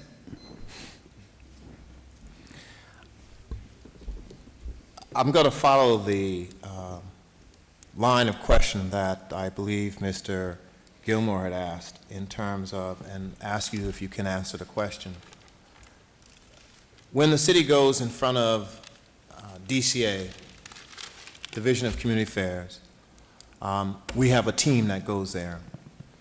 And sometimes we have to go in front of the local finance board. The council is often asked to approve our presentation to the local finance board, and it's provided that very same information. As best you can, could you provide the public and everyone here in the chamber with your understanding of the preparation, the process, and the delivery to the local finance board and its outcome? Well, the process is, you put a budget together, you run on what's called a temporary budget, but at the same time, you grasp everything you're going to spend for that year, and you bring it to Trenton. The problem we face is that Trenton understands what we go through, but at the same time knows that we need to do some fine-tuning on some of the expenditures. One of them being all those tickets that we have in the court, that they consider that as being uncollected funds, and so on and so on. Also, trying to understand that sometimes we just put people temporary and give them a job, and they don't see it because they are not in what is called, I forgot the terms that they use, but it's called the civil service. So all these temporary jobs and all that stuff just don't go there as they supposed to see it. So that's one of the reasons why they do not necessarily want to be friendly with us. At the same time, I understand that we do go through a struggle when it comes to balance our budget. But I think our budget should be set for at the beginning of the year quarter. And the reason why, anticipating whatever they gave us last year, or maybe less. Because the problem I have with your administration and the prior administration is that you guys keep on spending money like you had it before. And we need to spend money based on less than what we had last year. Every year, we increase our expenditures in our city. But at the same time, every year, the revenue that comes in is less. So we had to go and raise our taxes. I don't understand, for the sake of God, how is that we lay off 100 and some police officers, raise our taxes, doubled by the prior administration, 29% at one time by yours, and so on and so on. And we still cannot keep up with the payment of bills. Every time we need more money, and what we're doing now, the people that you don't understand, ladies and gentlemen at home, is that whatever slippage that we didn't anticipate or put in the budget, guess what? We put it in the credit card. We go out there and bond for it. So this is the problem we have. The problem is that DCA understand that we do not know how to manage our budget, so they don't give us enough money. Mr. Rodriguez, you must cease speaking. I need a moment, Madam Clerk, just a second. Yes, sir. Okay, thank you. Mr. Saya, on several occasions, but primarily tonight, you've expressed that your specific and unique gifts and talents, and that of this alignment of federal, state, and county representatives will allow you to do something that no other administration could do because of your unique ability to communicate with them and through relationship. My question for you is this. If in fact it's the same city of Patterson that had all the challenges and the problems for the last 20, 30 years, let's say 20, and if in fact these individuals, at least one, has been the same congressman who you so adamantly believe will make it all right, then my question for you to answer is, why did he wait so long to let us suffer? And that how did you become the only one who could fix what Pattersonians have been waiting for decades, if you don't mind? Thank you for that question, Mayor Jones. Sure. Let's think about this. The congressman brings HUD funding, federal funding, almost every chance he gets. He's fighting in Washington. Because of your dysfunctional administration, we've had to return millions and millions of dollars back to the federal government. That is a travesty. That is a lack of leadership. And if you could have worked with the congressman, perhaps we wouldn't have lost any of that money, because we know that this city cannot afford to lose any funding. There are plenty of projects that Mayor Jones and his community development director could have identified that could have used that money. I'll give you an example, and this shows a lack of leadership. The Boris Kroll site has been fallow for so long. It's an abandoned property that's become not only an eyesore, but a crime magnet. That could have used that federal funding.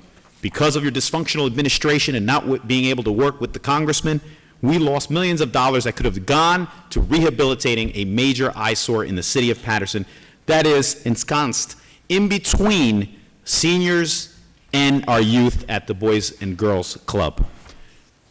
Politics, or should I say government is about compromise. Government is about being able to reach across that aisle, irrespective of your feelings for somebody, and making sure that you put the best interest of the people you serve above everything else.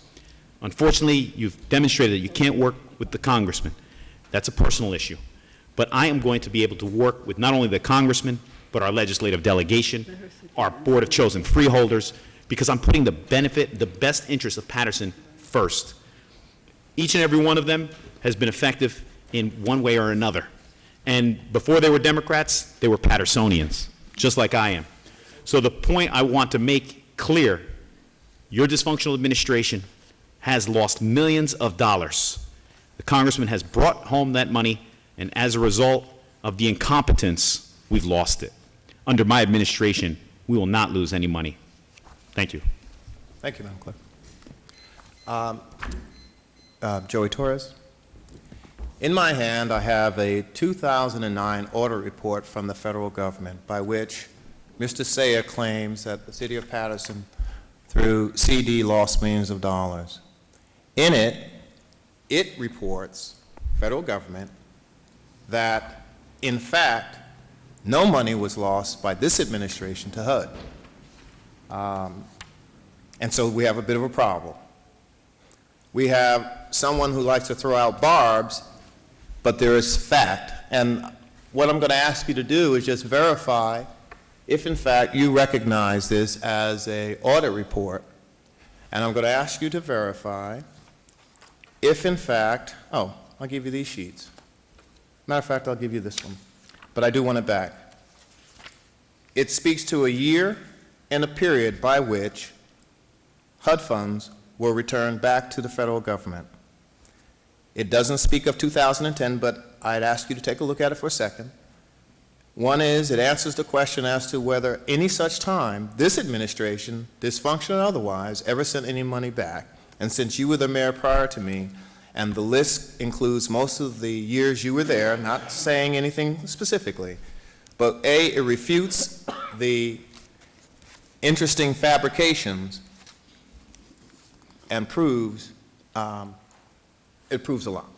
So if you'll be so kind as to, in your response, A, confirm this is the audit report from the federal government which speaks to and refutes exactly what the learned council president just spoke of here on public television in front of the public audience, who he claims with great conviction did in fact we return back money. You'll see $3.5 million were returned back during the years of 2002 to 2010. And all I need you to do is verify. It's a yes or no and whatever additional information you want to offer. Yes, I do. And I recall, looking at it that briefly, I actually recall what it was. It was the recapturing or request for repayment. Under my administration, the city of Patterson took two initiatives. One was that we utilized home funds to demolish the old Alexander Hamilton development in order to allow it to then do what Alexander Hamilton is today. And HUD said that that money was questioning that money utilized as a demolition to the Housing Authority. I still stand today that had we not utilized that demolition funds, the money that we fell short from Congress, ironically, would not allow us to do the demolition and implement the Hope 6 application. After numerous of documentation of requests for additional funding by the Housing Authority to the Congressman's office.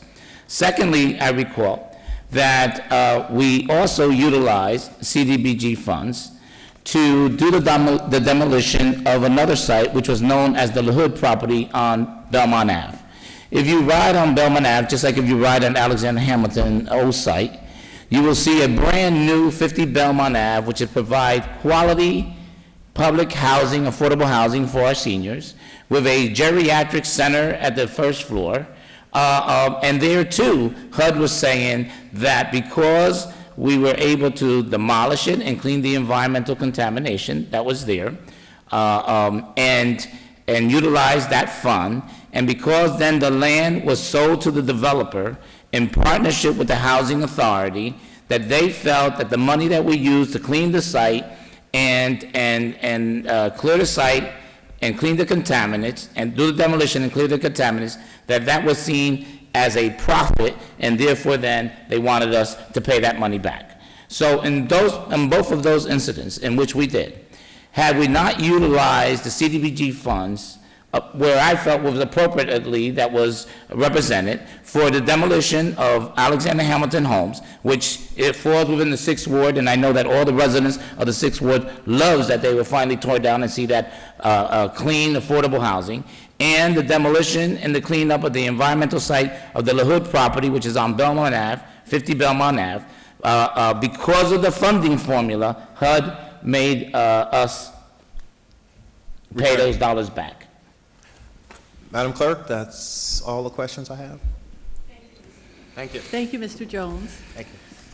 As we continue our question and answer period, I had stated that I was going to tell you a little bit about early voting.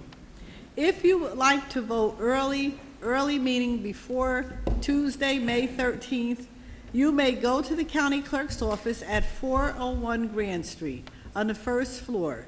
The county clerk is Kristen Corrado. There you can get a vote by mail application completed, and once it's completed, you will be given a ballot to vote on. You may at that point complete your ballot and walk it to the Board of Elections, which is right down the hall at 401 Grand Street. This is if you want to do early voting. Now, let me just tell you this. Early voting will also be available on a Saturday, May 10th, before the municipal election. You will be able to go to the county clerk's office at 401 Grand Street, once again, pick up your vote by mail application, fill it out. You will be given a ballot right there in the office. You will complete it, vote for your candidates, and walk it down the hall to the Board of Elections. Now, this is Saturday, May 10th. So if you can't go during the week, you can go on a Saturday. But from now until the day before election, which is May 12th, you will be able to do early voting. In other words, if you can't get off work, or you don't think you're going to be able to get to the polling places, to your polling place, then vote early, but vote. At this time, we're going to move to our next candidate, who will be presenting her first round of questions to her opponents. And her opponents, once again, will have 3 minutes to respond. I would just remind our viewers that you are watching the candidates forum, and please, if you want to be an informed voter, it will be retelevised for you to look at again. But these are your candidates for the office of mayor. At this time, we're going to move to our next candidate, Ms. Donna Nelson Ivy, who will be asking her first question of her opponents. Ms. Ivy, you may begin. Thank you, Madam Clerk. Mrs. Feliciano, I have been intrigued with you and your presentations during our forums. Actually, this is our 11th one. So throughout our mayoral forums, you have described the need to change what we do and how we do it. You have offered a definition of insanity. You described a definition of insanity to substantiate your statements. Can you please elaborate on the point that you are conveying? Thank you for that question, Ms. Nelson Ivy. As I often stated in our debates, and we have repeated in different ways, our city has been in decline for, I would say, 20 years. The last 12, because they're closer to us, more vividly, we have seen the effect of the road we have taken, the high taxes, the high crime, the poor quality of life, the lack of services. Our city is broken. It has broken over the past 2 decades, over the past 15 years. If we continue with the policies, the kind of administration, the methods, and what we have done, then we will continue either in decline or hit rock bottom. The definition of insanity is to continue doing the same things, expecting different results. Our city is at a point of do or die. This has not worked. This has been very bad over the past few administrations. We have seen it all. We have seen ineptitude, we have seen incompetence, we have seen corruption, we have seen our city literally fall apart.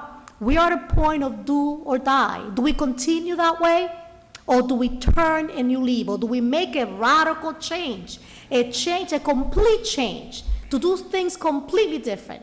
I think we need to elect new, capable leadership, a leadership that's not part of the group of career politicians that have brought us here to begin with. I think we need to usher in a new way of governing. I think we need to have accountability, transparency, integrity in government. I think we need to have a government that inspires trust in people, that people will look at City Hall and feel comfortable that their business is being managed properly, seriously, and with integrity. I think we are at a do or die. That's what I mean. We would be insane to continue with the same thing we've had over the past 15 years. Thank you very much. Council President, I have noticed that you really don't answer the questions. So I really want you to answer this one because this one is near and dear to my heart, and I really need to know the answer. So please pay careful attention. I have evidence-based experience as a fiscal manager. I currently manage a $6 million budget and have also managed a $26 million budget. When inherited, both were in deficit, and I was effective in balancing both budgets. I also have experience with managing over 100 staff, 100 employees. I respond to emergency situations as well and work with thousands of residents currently and in the past. Please describe your specific professional experience that qualifies you to become mayor of the third largest city in our state of New Jersey. Thank you for that question. I have experience on every level of government. As I stated before, I worked for Congressman Bill Pascrell, federal level. I was the chief of staff for Senator John A. Girgenti, state level. Municipal government, I've served on the city council for 6 years. And as you know, I was the executive director of the Patterson Alliance, which was a large nonprofit organization that you are a member of. I'm hoping you didn't forget that. And what I did when I took the reins of that nonprofit organization was I was able to increase the membership from 15 paid members to over 70, and it's still strong. It's the legacy that I left behind. And as the executive director, we pursued a lot of these issues as far as the quality of life is concerned in this city. So as someone who has nonprofit experience, someone who has experience on all levels of government, I believe I'm eminently qualified to serve as your next mayor. Experience is my calling card. And if I'm given the opportunity on May 13th and July 1st when I'm taking that oath of office, you'll see that that experience will benefit Pattersonians. The federal experience, the state experience, the municipal experience, the nonprofit experience. All of that dealing with budgets, dealing with constituent concerns, and knowing what the issues are in Patterson and how to ultimately solve them. Thank you. Okay. For the remainder of my colleagues, please, I would like you to answer this question if you want to. It's optional. Okay, I'm a fair person. I have successfully completed 12 levels of FEMA's Federal Emergency Management Act, Emergency Management Institute, National Information Management Systems, and Incident Command Systems trainings. And I am an active member of our local Emergency Planning Committee, where we review our standard operating procedures and our emergency protocols and procedures. The mayor is traditionally considered the head of a city. His or her job is running the business and managing normal administrative responsibilities of the city, in addition to being called out to emergency situations. Please share what you think the mayor's role is during natural disasters. Ms. Ivy? Which first? Let's go from Mr. Gilmore down, okay? Yes. Thank you. Mr. Gilmore? Well, thank you for that question, because I really do want to talk to that issue of what the mayor's role is. Mayor's role is one of leadership. Leadership means that you are standing as the standard bearer for the information that's either being disseminated or received and evaluated, and giving the general public a sense of everything's going to be okay. Unfortunately, we witnessed in one of the past disasters was a level of unsureness in terms of talking to the issue. I'm not that guy. I know how to coach.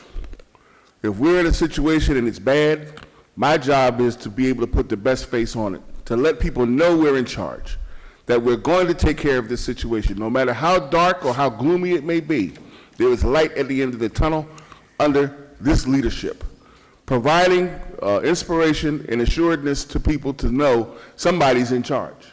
Something's going to happen. We're embracing the problem. That's what I do. I embrace the problems. Upon taking office, I'm not talking about anybody else's problems anymore. I'm going to be like, well, what's his name? Pharaoh scratched Moses' name off the tablets when they cast him out. We will not talk about the previous administrations anymore. We're going to talk about going forward from day one, owning the problems and putting whatever mechanisms in place to fix them. I think a leader is in charge and lets people know, and they can feel comfortable that they've got someone that's going to take care of the issues for them. I would like to answer that question. Ms. you asked me Ms. Feliciano, You already went. you already responded to a question, so we would have to move to the candidates who have not responded. And the next candidate would be Mr. Gao. I'm sorry, Ms. Feliciano. Well, let me say this. I know what the role of the chief executive would be as mayor, but my real concern is what really is going on in the city of Patterson as far as that department is concerned, meaning the Office of Emergency Management. We know that we had a serious problem when we had the hurricanes, and there's been a lot of issues about the police officers and firemen that don't live in the sound in our city and how they would respond. Well, fortunately for us, under Irene, it wasn't as bad as it was in New Orleans. We're supposed to have an Office of Emergency Management with a qualified person running it. It seems that our Office of Emergency Management is also our Police and Fire Public Safety Director. You know, that's a lot of responsibility. Ultimately, when we have a crisis in the city of Patterson, it's the fire chief that takes control. We need a qualified Office of Emergency Management, and there are tremendous amount of resources and benefits for that department. Now, not too long ago, there was an unfortunate incident where two young men were involved in a vehicle chase, and, you know, an individual was killed. You know, that's unfortunate, but the problem because of that situation was the lack of supervision. Now, at one time, we had almost 100 members, if not more, of people in that department. So what do we have now? Every time we have a major disaster or you know, some crazy weather or whether it's a fire, we use our regular police officers to staff the traffic issues that we're facing. We should have a real managed Office of Emergency Management. And then one of my concerns is, God forbid we have to evacuate our city. What is our evacuation plan? Have we ever seen an evacuation plan? If you go to many other cities, you'll see signs posted where it clearly says evacuation route. But for some reason, it's a secret in Patterson. I don't understand the logic in that. So we know the chief executive's responsibility, and for whatever reason, now this isn't just happening under the Jones administration, but it's happened under the prior administration also. Somebody has to be in charge and somebody has to be responsible. The chief executive will delegate the authority, and the chief executive will implement anything that has to be done to save the city. So is it the chief executive really, or is it the fire chief, or is it the OEM director who's responsible? Ms. Ivy, you may want to repeat the question because Mr. Jones had stepped out the room. Okay, I will do that. Okay, let's see. I have successfully, wait a minute, it's after 10, right? I have successfully completed 12 levels of FEMA's Federal Emergency Management Act, Emergency Management Institute, National Information Management Systems, Incident Command System trainings, and I am an active member of our local Emergency Planning Committee, where we review standard operating procedures, SOPs, emergency protocols, and procedures. The mayor is traditionally considered the head of a city. His or her job is running the business and managing normal administrative responsibilities of the city, in addition to being called to emergency situations. Please share what you think the mayor's role is during natural disasters. Thank you. It's not what I think, it's what I've experienced. And I'll answer the question this way. 12 levels of FEMA training and national infrastructure and SOP training, all that stuff is necessary. When we first took over this administration, we found that there had been no such training, no such preparation whatsoever. We did level 1 training of all of the directors so that during the event of an emergency, we would be ready. That was the plan. And Irene lived up to everything we had heard.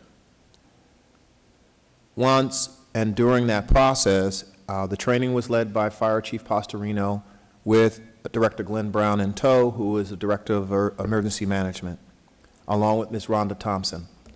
All of our staff was in the health center. We converted it into a training facility, and we all did our training. We got certified so that we could be prepared for any kind of natural disaster as this was being purported. My role was, I was not the mayor within that emergency. You cannot be the mayor and trying to manage an emergency.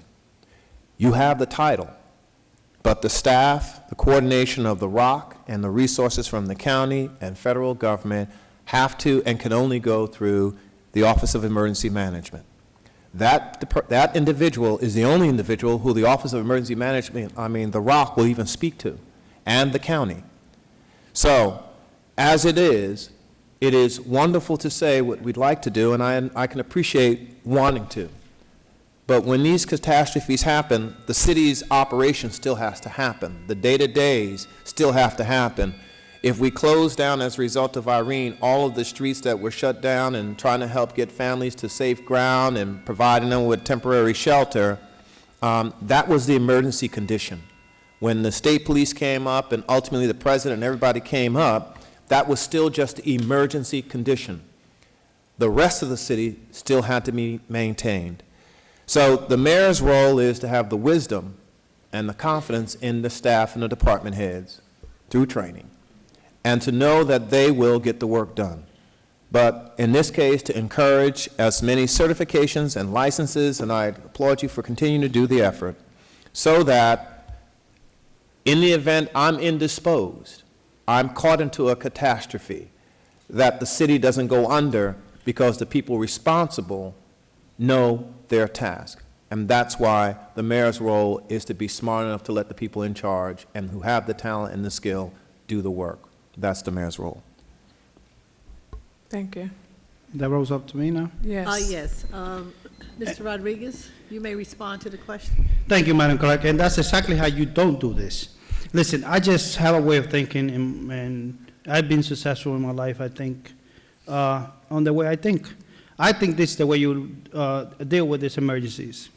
You know, and we all know, I spent 18 years next to that river. They never give you $1. The mud that comes out of the river, everything is a disaster.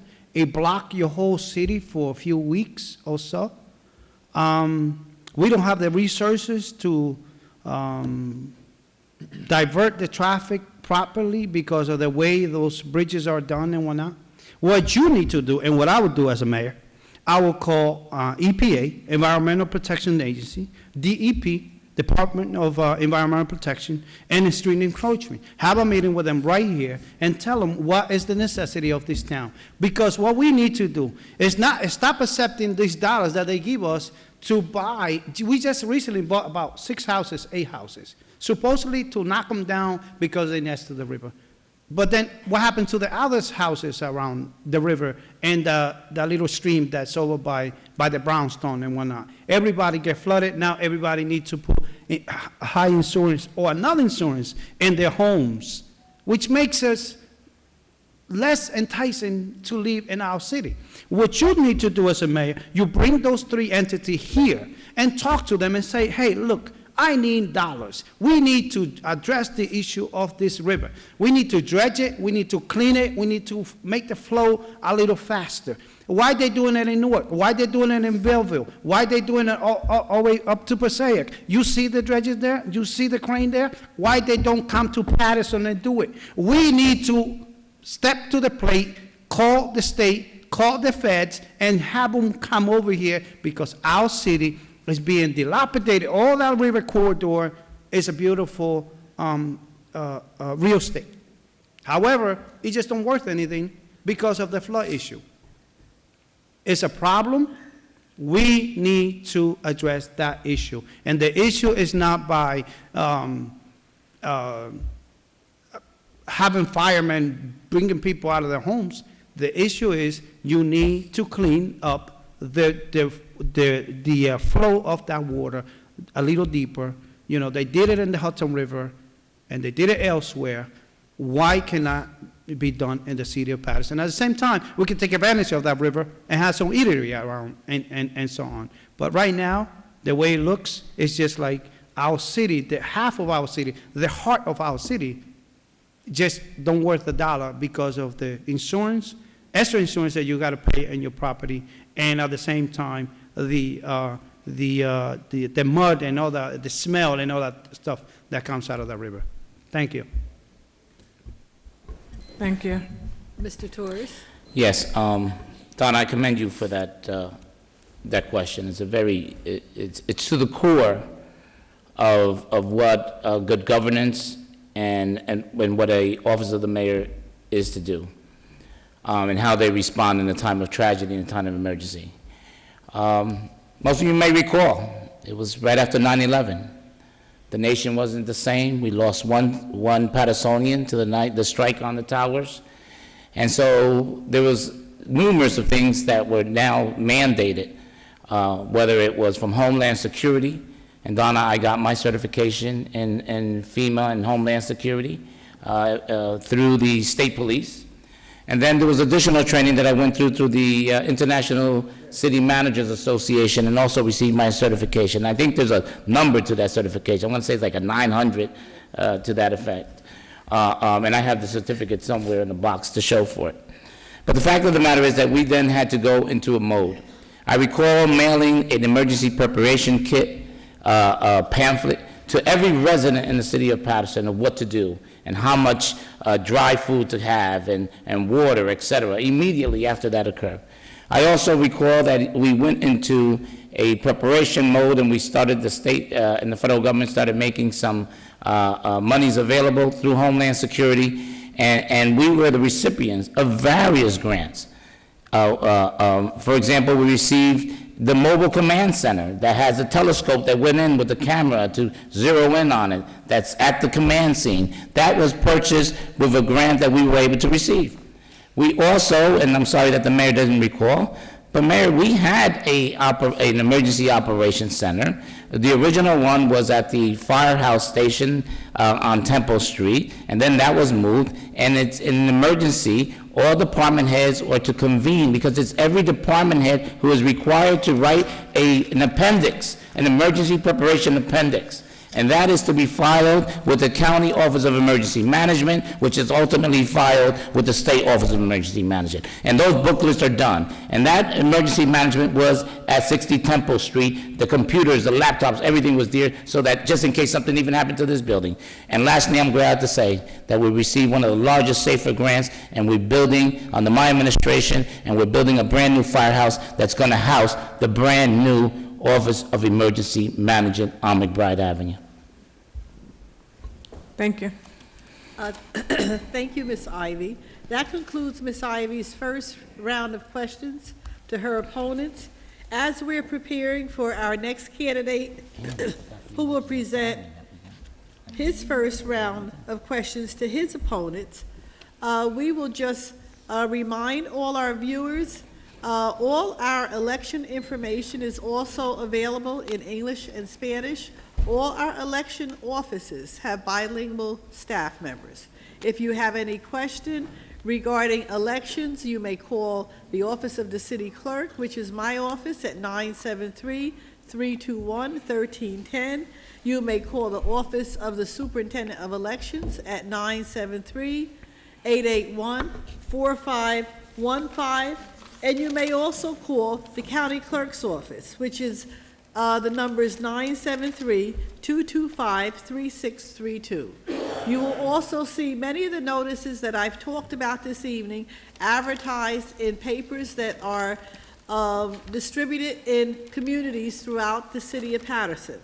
So please, if you don't understand or you want additional information regarding any notices that I'm talking about regarding elections, we will be happy to help you. Thank you. Our next candidate who will present his first round of questions to his opponents is Mr. Rigo Rodriguez. Mr. Rodriguez, you may begin. Thank you, Madam Clerk. You're welcome. As I begin my round of questions, I will start with the mayor. Mr. Mayor, we, the council, have given you. Yes. We, the council, have given you the tools necessary to at least maintain the roads. Last year, we bought you a machine. Then we awarded a contract for you to have an individual come and help the Department of DPW on the potholes. And when we were discussing the disaster of the snow, I jumped in from the snow to the pothole plan that you had. However, I was stopped, as always, when you ask the annoying questions. That happens. But I guess I get to ask you today, what happened? Why has been a failure to fill our potholes.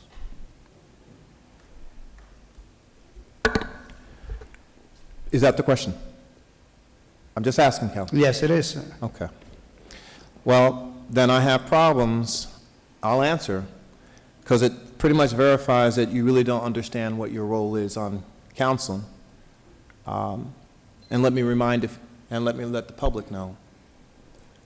The amount of potholes that the city endured as a result of the 19 storms with below 30-degree temperatures and the absence of salt, not man-made and no other reason, we entered into a co-op and we didn't get our supply.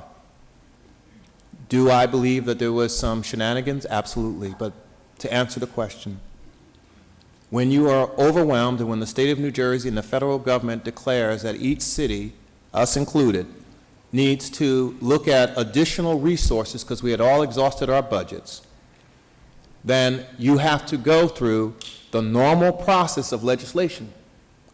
I would think you would know that. It has to be prepared in the form of a bid with the specifications done by the purchasing agent. The purchasing agent secures the information from Public Works, who does an accounting of all the potholes and whether or not we can do the work. He or she or they, in this case, they then come to the council to get an ordinance or resolution to allow us to go out there and secure bids, which we did, and the council met the first reading ordinance 2 weeks ago. And Councilman, as you're aware, and as the public may not be aware, the law doesn't allow us to move that stuff forward just because we want to. We have to do it in accordance to the law. The law says you have to have 2 weeks or 2 different meetings by which something of that purchase responsibility can be affected. The amount to repair all of the potholes in the city of Patterson, based on the estimates from the contractors, is $250,000. The city's budget, which it had appropriated and approved and incremented, was exceeded by the 6th storm. And so, what happened and what's going on in terms of filling the potholes? On Friday, the bids were opened, and the council will, as is the process, approve, if it hasn't already, which I don't think it has been, which actual contractor will come in and fill the potholes. And the city could not do it, although we made the effort, but we were wise enough to realize, and it's unfortunate for all of us, but this was overwhelming, not just for the city of Patterson, the county of Passaic, the state of New Jersey, and federal highways. No one could have predicted, nor could they, or did they, the amount of storms, the type of density of the snow and slush, and most definitely not the salt shortage that occurred. Thank you. My next question will be to Mr. Sayer. Mr. Sayer, I've seen your report, and I'm concerned. My concern is that I'm a pro-Patterson for Pattersonians, and seeing what have happened in the last few years, whereas we lost housing, we lost Head Start, we lost a lot of entity, a lot of programs, but at the same time, they bring in entities that bring individuals that I not necessarily think are the ones that we need to bring into our city. Seeing your election report and seeing who is backing you up, what made me trust an individual that have proven himself when it comes to your leadership in a city council, as a city council president, to appoint individuals who not necessarily are doing the job that are, and dismantle a structural council. And those individuals are an indication of a failing city. What made me trust you? So your question is, what makes you trust me? Yes. I have served in elected office for 10 years. When I was first elected, there was a superintendent who had misappropriated $50 million When I arrived on the Patterson Board of Education, there was a crisis, and they needed 5 votes to oust this corrupt superintendent. I showed the courage, and I was the 5th vote to make sure that this superintendent would never misappropriate $50 million again. I earned the trust of the people, and as a matter of fact, I was reelected because of my consistency and integrity. And when I was on the school board, I never missed a single meeting because I take public service very seriously. On the city council, I've been very vocal about mismanagement. The overtime issue, very unfortunate. And I, along with you and our other council colleagues, were very instrumental in making sure that those that were not entitled to the overtime paid it back and that it would never happen again. I've earned the public trust because of my integrity. Also, in every level of government that I've served in, I've been able to be trustworthy and make sure that I was a responsible and reliable servant. My constituents know this. That's why in 2012, I was elected with the highest percentage, because I take constituent services very seriously. I was elected to do a job, and I have to deliver. So as far as the trust issue is concerned, my constituents trust me because they know my track record, that I take this very seriously. And as council president, I've managed the meetings effectively, and I've also put the people first. If you do recall, the public portion was buried all the way at the back of the agenda. But because of my belief that people must go first, I put the public portion above everything else. People trust me. On May 13th, you're going to see that level of trust because I have served in several different capacities, and as a result, I've been reelected because I've earned that respect and I've earned that trust. Thank you. The next question will be to Mr. Torres. Former Mayor, I'm having an issue. I'm having an issue reading my own payment on bill here, and I've been on this council for a minute. You keep on airing out there and telling individuals that I, myself, signed this payment of bill. Yes, it is. It's signed by myself and some other colleagues that were at that meeting that day or part of that committee. However, Mr. Torres, we need to clarify, and I will give you a copy of that payment of bill for that day. You have it. I want to draw your attention to the back page on the first, on the voter, on the tally, on the voter tally.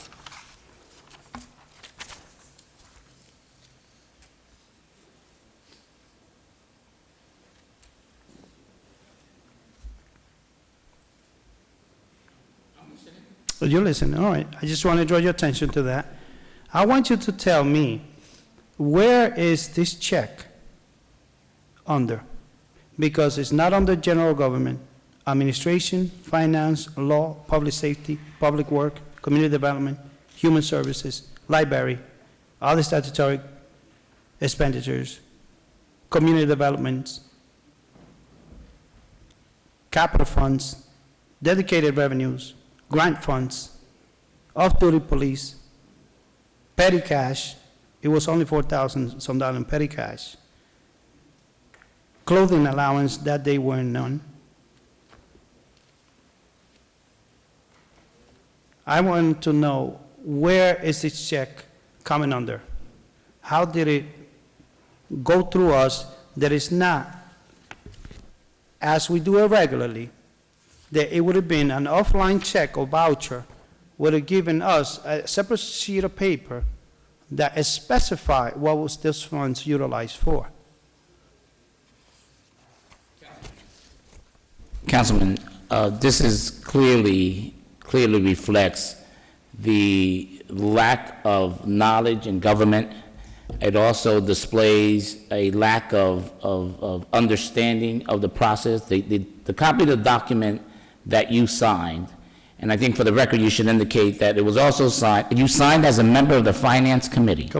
It was signed by the co-chairman, which was Councilman Gao. And also was signed by the chairman, which was Ken Morris. And prior to the regular meeting, you sit down with the finance director, the controller, and whoever else comes to the finance committee meeting, and they explain everything on the payment of bills. And then you went ahead and said, yes, I signed, and you moved it on so it goes onto the regular agenda. It's in there with the disbursement, and so it's not identified as the actual check, but neither is hundreds of thousands of dollars in there either. So the issue is this: if you signed for it and you had the opportunity to call the question to the finance director, the controller, the HR director who approved that to go on there, on that line, just like they do all the other bills, including contracts and utility bills, then why would it be, and I understand why would it be the co-chairman of the finance who signed it, the 8 members who voted for it, including the members running today, why would it be that this didn't come up until I announced that I was running for mayor, almost 3.5 years after? My question would be that would you have been looking for it then if I would have never run for mayor? It's there, and it was certified, and it's certified by Jane, it's certified by your signature, and it's certified by the controller, the director of finance.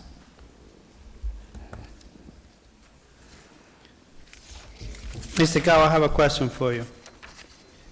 In your experience as a city council,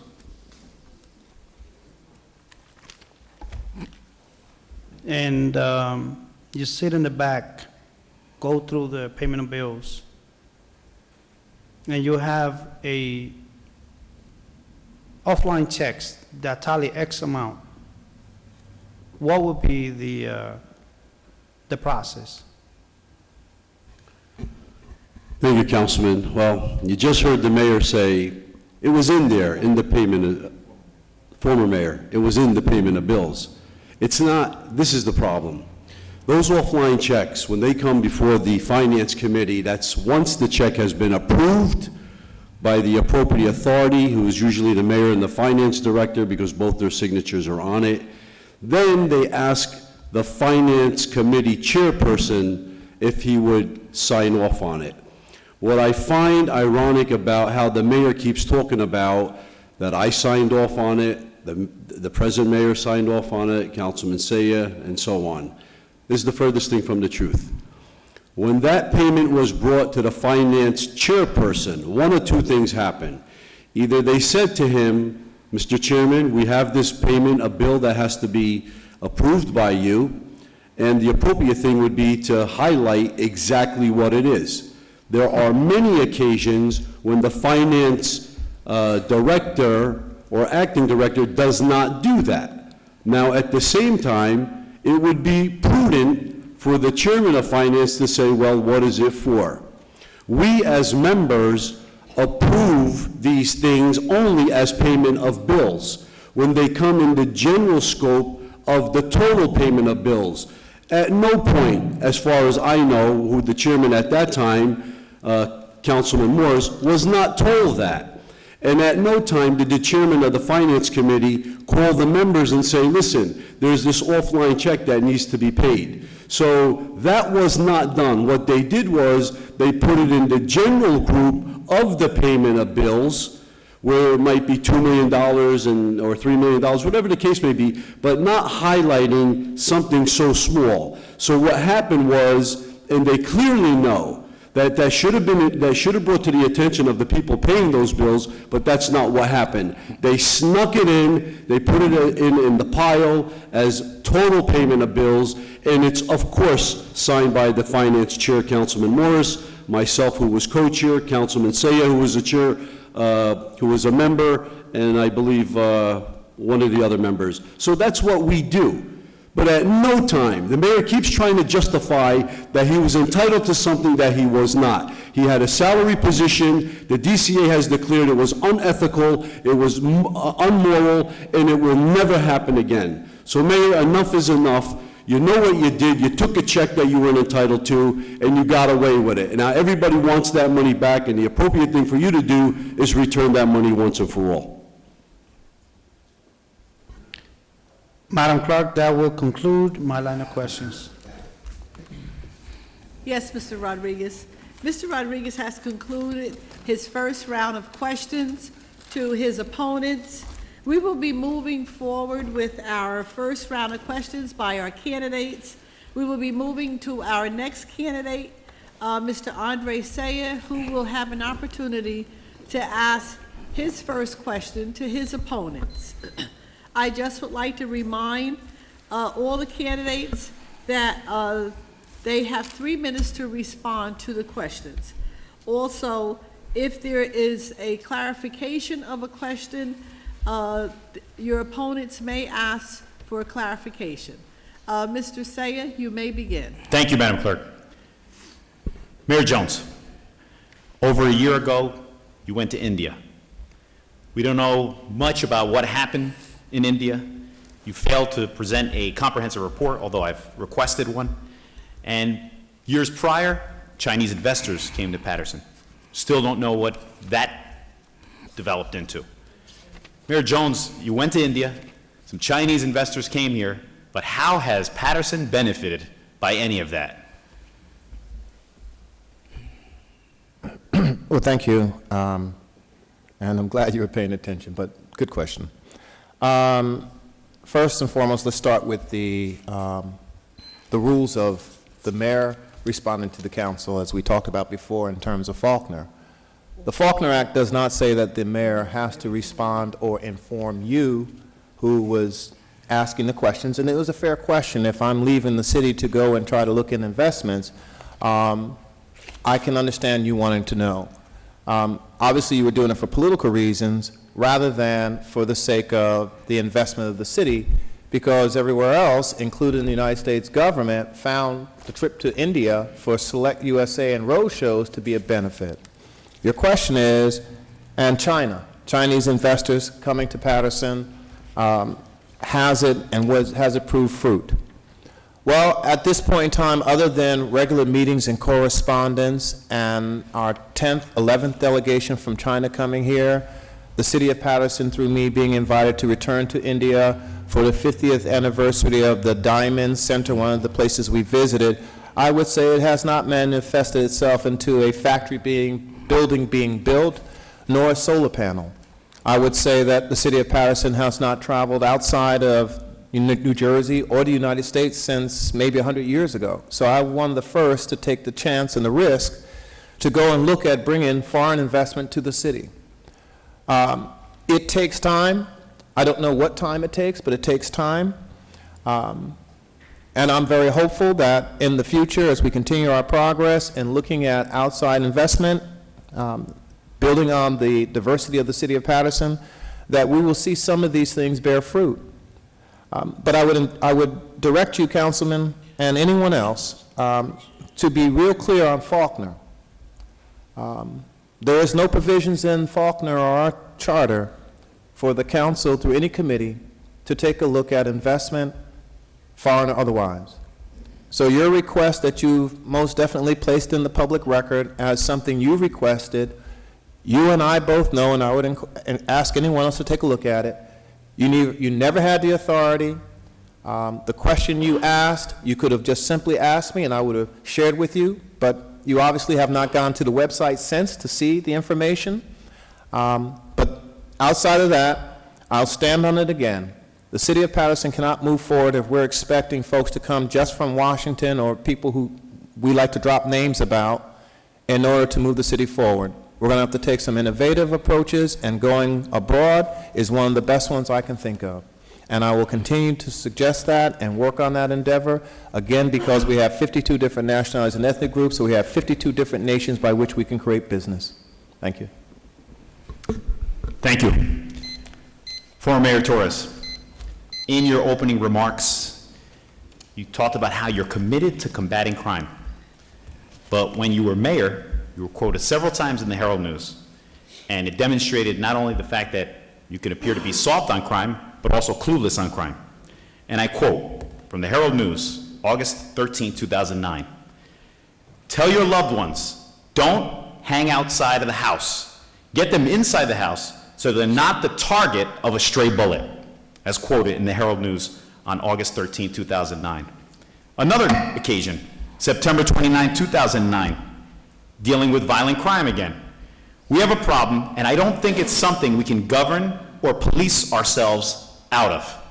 The Herald News then responded in an editorial saying, if we understand the mayor correctly, he is saying he is unable to govern Patterson. A few years before that, on July 19, 2005, when dealing with the drug problem, you were quoted in the Herald News saying, I don't think we'll ever shut it down. It's sad to say, but it's always going to be there. The Record responded in an editorial on July 24, 2005, this is a disappointing, defeatist attitude and not the attitude of a leader. Former Mayor Torres, why would you tell Pattersonians that if they want to stay safe, they should stay in their houses? Mr. Saya, you should finish telling the full story, not the excerpt from the editorial. First and foremost, it was directed at exactly what you were attempting to do with targeting curfew or closing businesses. At that time, we had a murder, a stray bullet shooting on Temple in North 7th Street, North 6th Street. I'm sorry, it's North 7th Street. And at that point, we presented to the governing body for them to do a curfew, but on the hot spots. Similar to what the discussions are today, talking about wanting to take action on the hot spots. And we were talking about the curfew, and we were saying that during specific times, those hot spots were known, similarly to if you know that to associate with criminal elements, organized crime, you are banned from actually associating with those members. Similarly, there's a law for if a woman is picked up for commercial sex working on a street, she is banned from going back to that same street. And because of the frequency of shootings on Temple and North 6th Street, something had to be done, and I attempted to get the governing body and, to do an ordinance that will allow certain hours, a curfew under certain hours in those known high violent areas. The second part, which you make in reference to, is as a result of the report that came in, similarly like the Herald News has an attempt to do this every 4 or 5 years, just to finish to tarnish the perception on Patterson.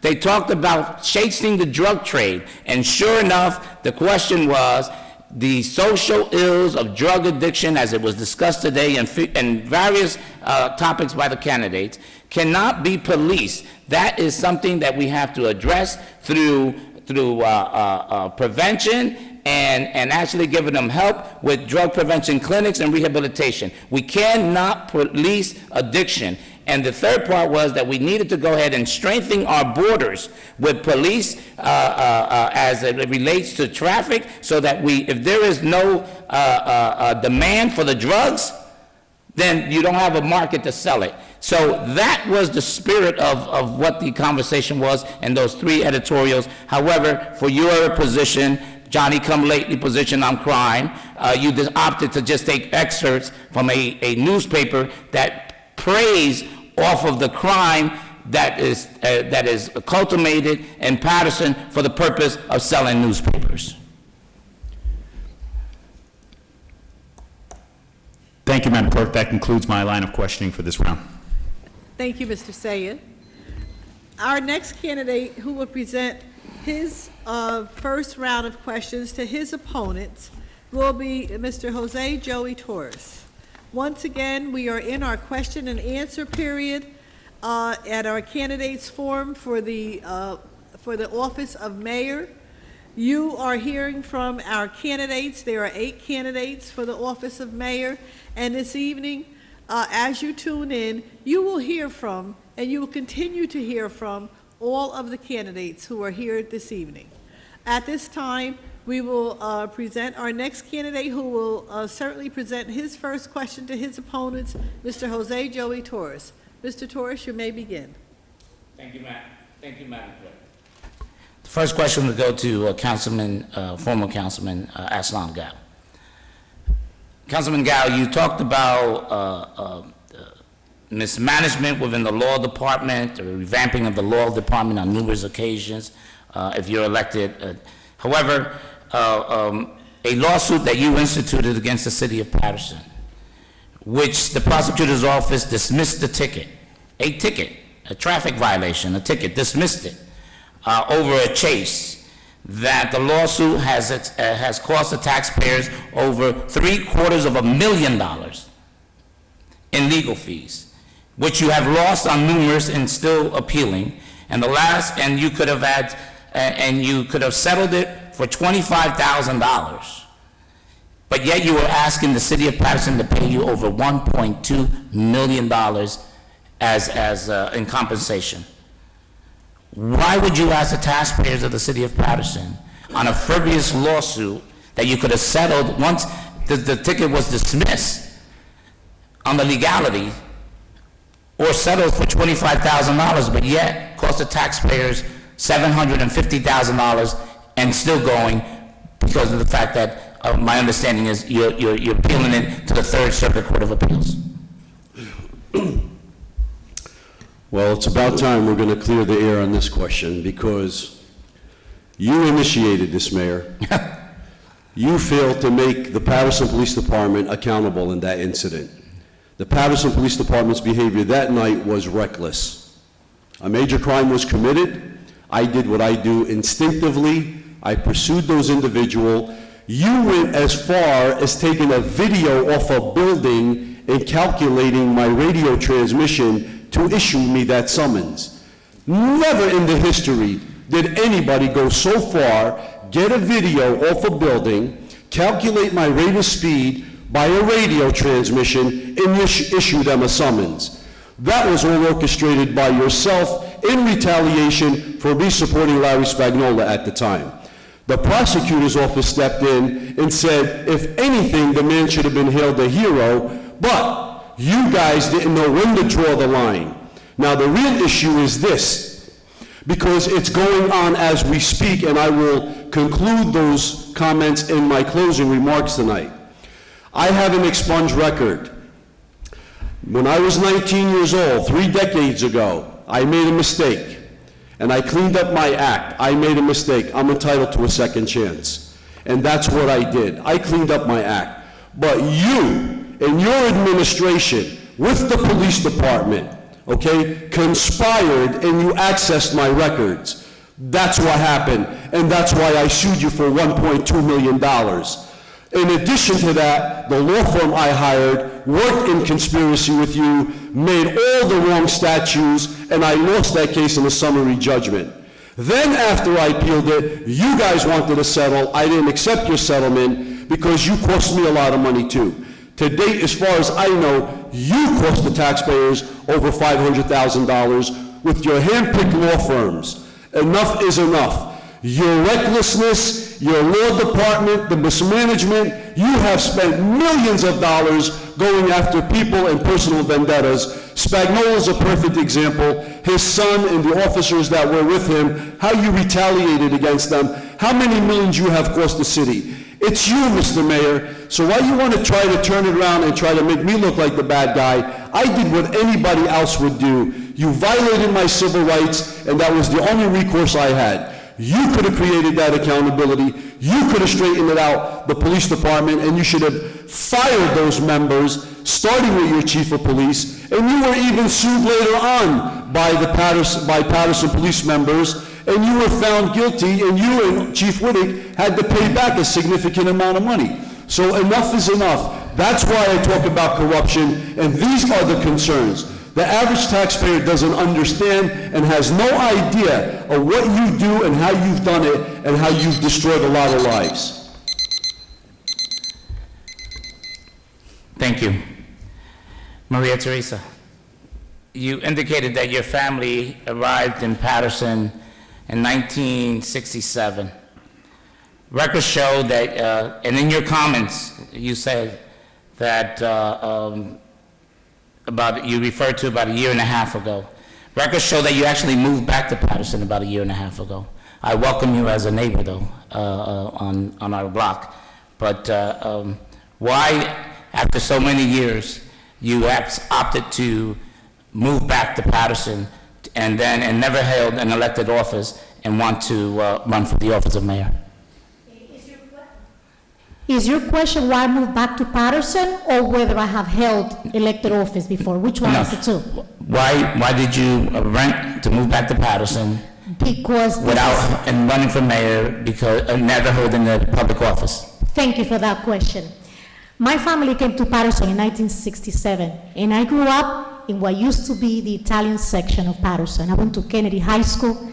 I grew up in the church, the Great Commission. I worked in Patterson for 30 years.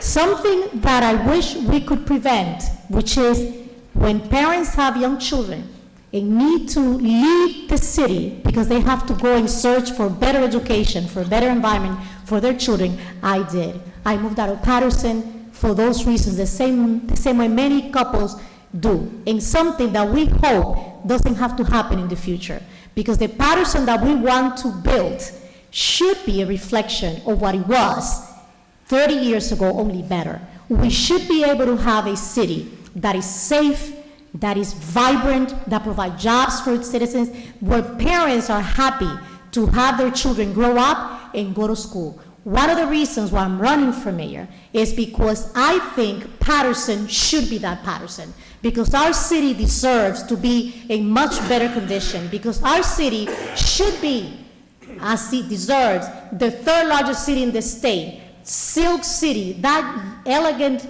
lady who provides protection, jobs, and a vibrant place to live for her children. I came back to Patterson because this is my city. This is where I wanted to be. I didn't have to. After going away and bringing up my children or taking them to school somewhere else, I didn't have to come back. I wanted to. This is my city, this is where I grew up, and this is where I want to be. When I'm saying I didn't have to, it's because many times people leave the city for different reasons, or for reasons that we all know, for the condition that it's in. And they leave, and if they have the way and they can, they stay away. I could have done that, but I didn't want to. I wanted to come back to my city where I grew up, when I went to school, where I worked for 30 years, where I went to church and still go for 30 years, where my mother lives, my family still lives on Wayne Avenue for 30-something years. This is where I want to be. And I'm running for mayor because that city that I love and that city that I remember, that I have a romantic image of, is falling apart. It has fallen apart. And you are part, you are an essential part, an integral part of the reason why the city has fallen apart, your administration.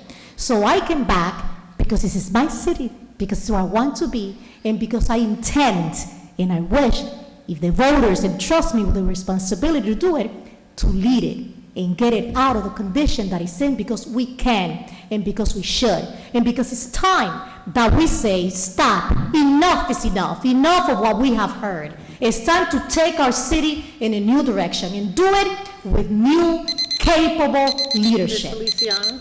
Thank you. Mayor Jones, one of our fiduciary obligations and responsibility is to provide a transition in government as seamless as possible and provide transition reports. During my last days in office, I attempted to assist you with the transition and provide you with the information for a seamless transition. However, you refused to meet with me and send Mr. Pettiford. Why did you opt out to get the necessary documentation and reports so that you could know exactly what the state of affairs of the city that you were going to inherit via the transition report, and ask any questions during that time? Why did you choose not to meet with me? Well, it wasn't, well, thank you for the question. It wasn't so much about meeting with you or not meeting with you.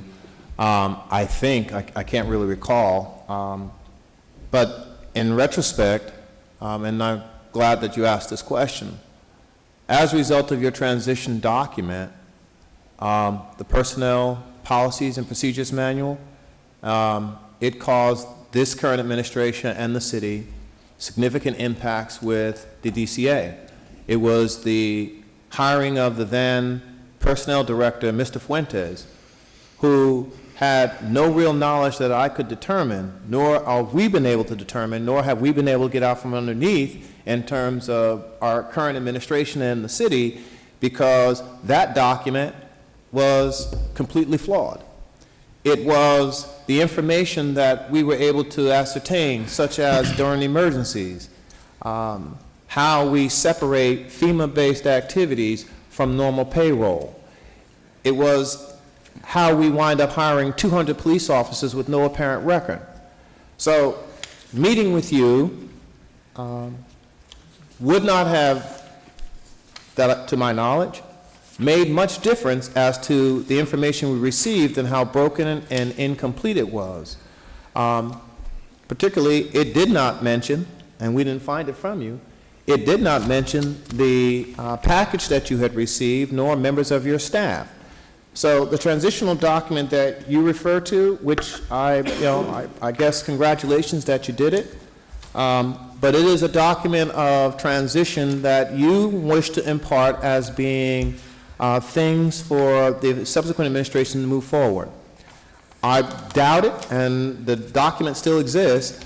I'm very comfortable to say that the transitional document didn't speak to the fact that then CD Director, before Ms. Mako got here, that there was $1 million deposited into the IDIS system, which caused the CD department not to be able to pull down and draw down the funds, which is what this 209 report. So if we're referring to that document as if it was a guiding principle, it was something that was going to help the city move forward, I'm glad I didn't read it. I'll also say I know that document didn't speak to the $2.8 million give back you gave to the gentleman when he built the Vista site as part of a tax incentive, or the $300,000 in terms of 77 Ellison Street, or the $2.some million that in terms of a creative financing. So I didn't read that document because I knew the source. And if I had more confidence, I'm certain, and my trust in Mr. Pettiford at the time as the Chief of Staff, I may have, but he found it only good for the trash, and so I didn't see it. Councilman Saya.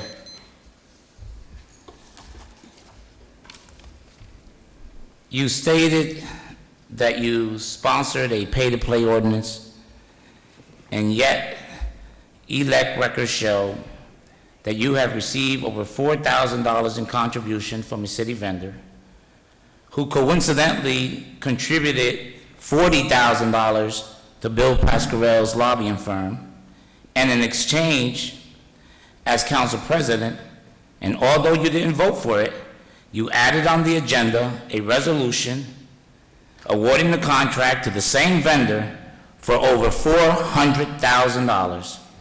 Can you explain why you're violating the elect laws and received an excess of over $2,600 contribution limit, and why you violated the same ordinance that you sponsored? Mayor Torres, I did sponsor that ordinance. Never violated that ordinance. I did everything right. In fact, that is the DCA recommended ordinance. You violated elect law in 2006 when you failed to disclose all of your donors. And as Joe Malanconico documented in a November 2012 article, you were fined $17,000 by the New Jersey Election Law Enforcement Commission. I understand that you have repaid it. You won't repay the $74,000, but you paid the $17,000 back. Also, with the problem of transparency with you in disclosing all of your donors, let's think about how you've bypassed proper procedure, ordered a subordinate to write you a check for unused vacation time while you were in office for $3,169, bypassing all the approvals and telling your subordinate, I want that check today. Not going to the governing body or burying it in the payment of bills, but telling someone who's your underling, I want that money now, I'm going on vacation, I need to spend that money. You were cited for it, and you paid it, well, you didn't pay it back in full at first, but then ultimately you paid it back. So it seems to me you have a problem with managing money, and it comes at the expense of taxpayers. So your lack of transparency got you in trouble with the New Jersey Election Law Enforcement Commission and cost you $17,000.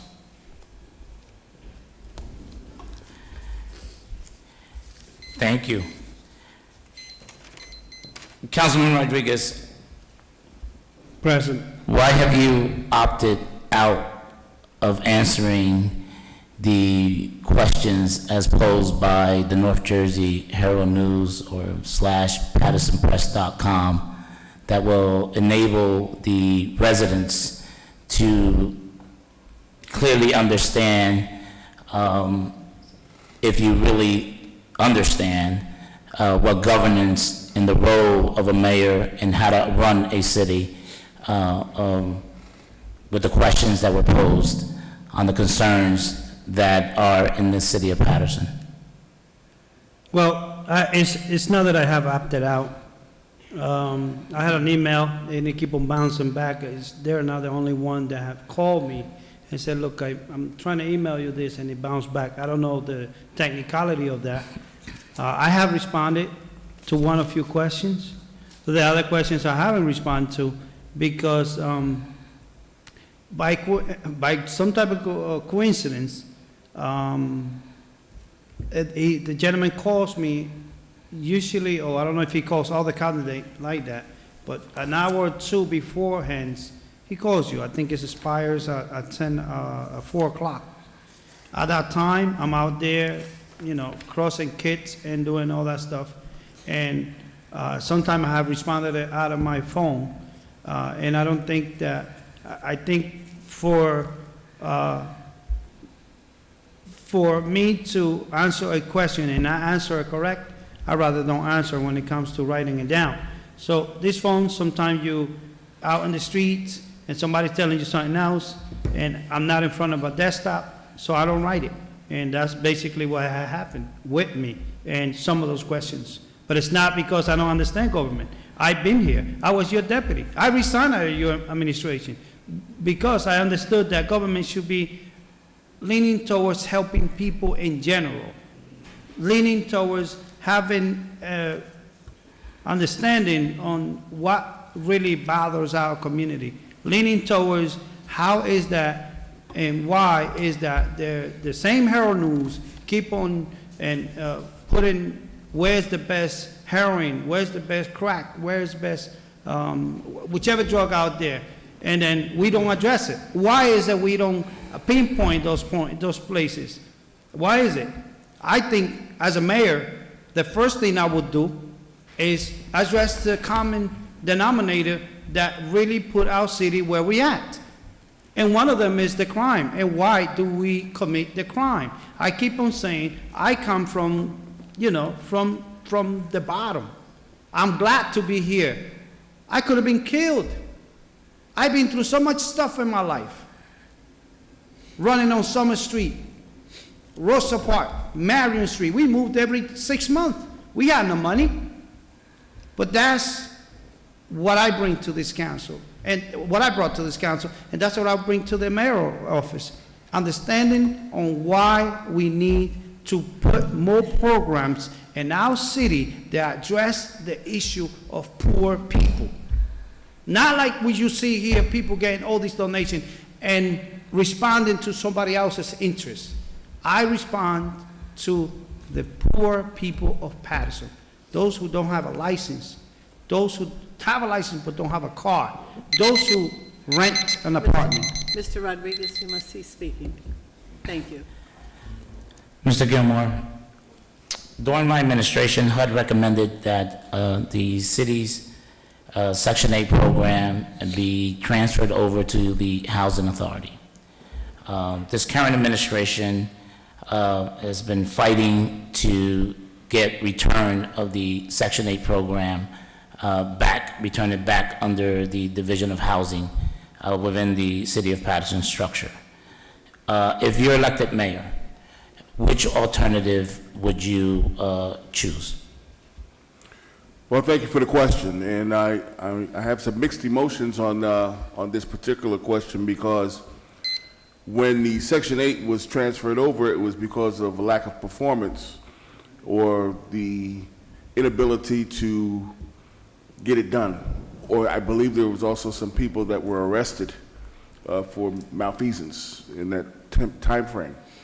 This administration tried to get it back, and I believe it was because to get the administrative funds. I mean, because they're really not that proficient in running programs. So what and again, it's my opinion, that they were doing that to get the administrative funds. All these programs come with administrative funds from which you then can hire more frat brothers and sorority sisters and so forth.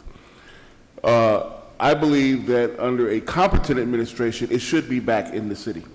It should be back under the control of the administration. We cannot afford to lose programs. Congressman Bill Pascrell, I believe it was last year, when in fact there was another revelation of failure in the Community Development Office, was very adamant and went to HUD and wrote to the secretary to take the programs from us, the HUD programs. He wanted to put it outside, probably to the county. That is a disaster. We have to be able to control our own destiny. Just like the Board of Education, we either gave it to them or they took it from us. I mean, depending on who you talk to. We have to be able to run our own programs, master our own fate in terms of being able to promote and to administer our own programs in this city. Hire our own people. You know, it gets to the point where, you know, all the jobs are gone because people from outside of the community that don't look like us come here to build their wealth off of our poverty. There's a lot of money in Patterson. The poor people may not be getting it, but there's a lot of money here. And it runs through programs. I'm not indicting these people that run the programs, but I'm telling you that we can do better if we become more proficient, fix the broken systems, create our own jobs, and master our own fate. But I would try to get it back, but not for the same reasons as others. Okay. Thank you. Director Ivy. Donna.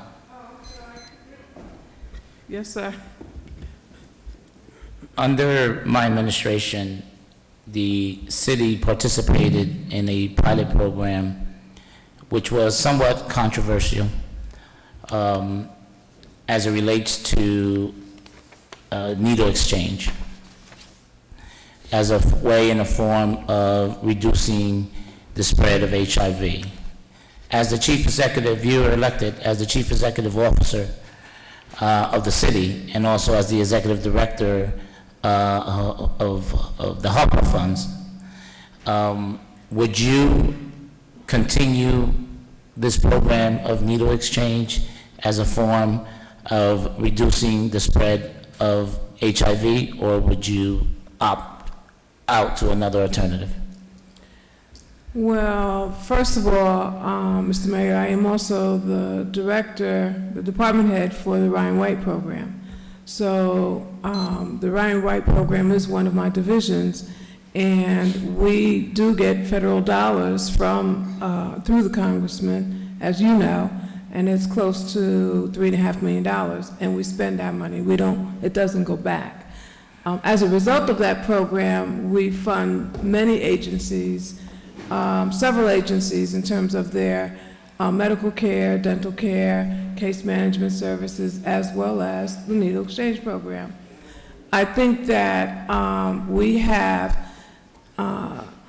maybe hit a plateau in our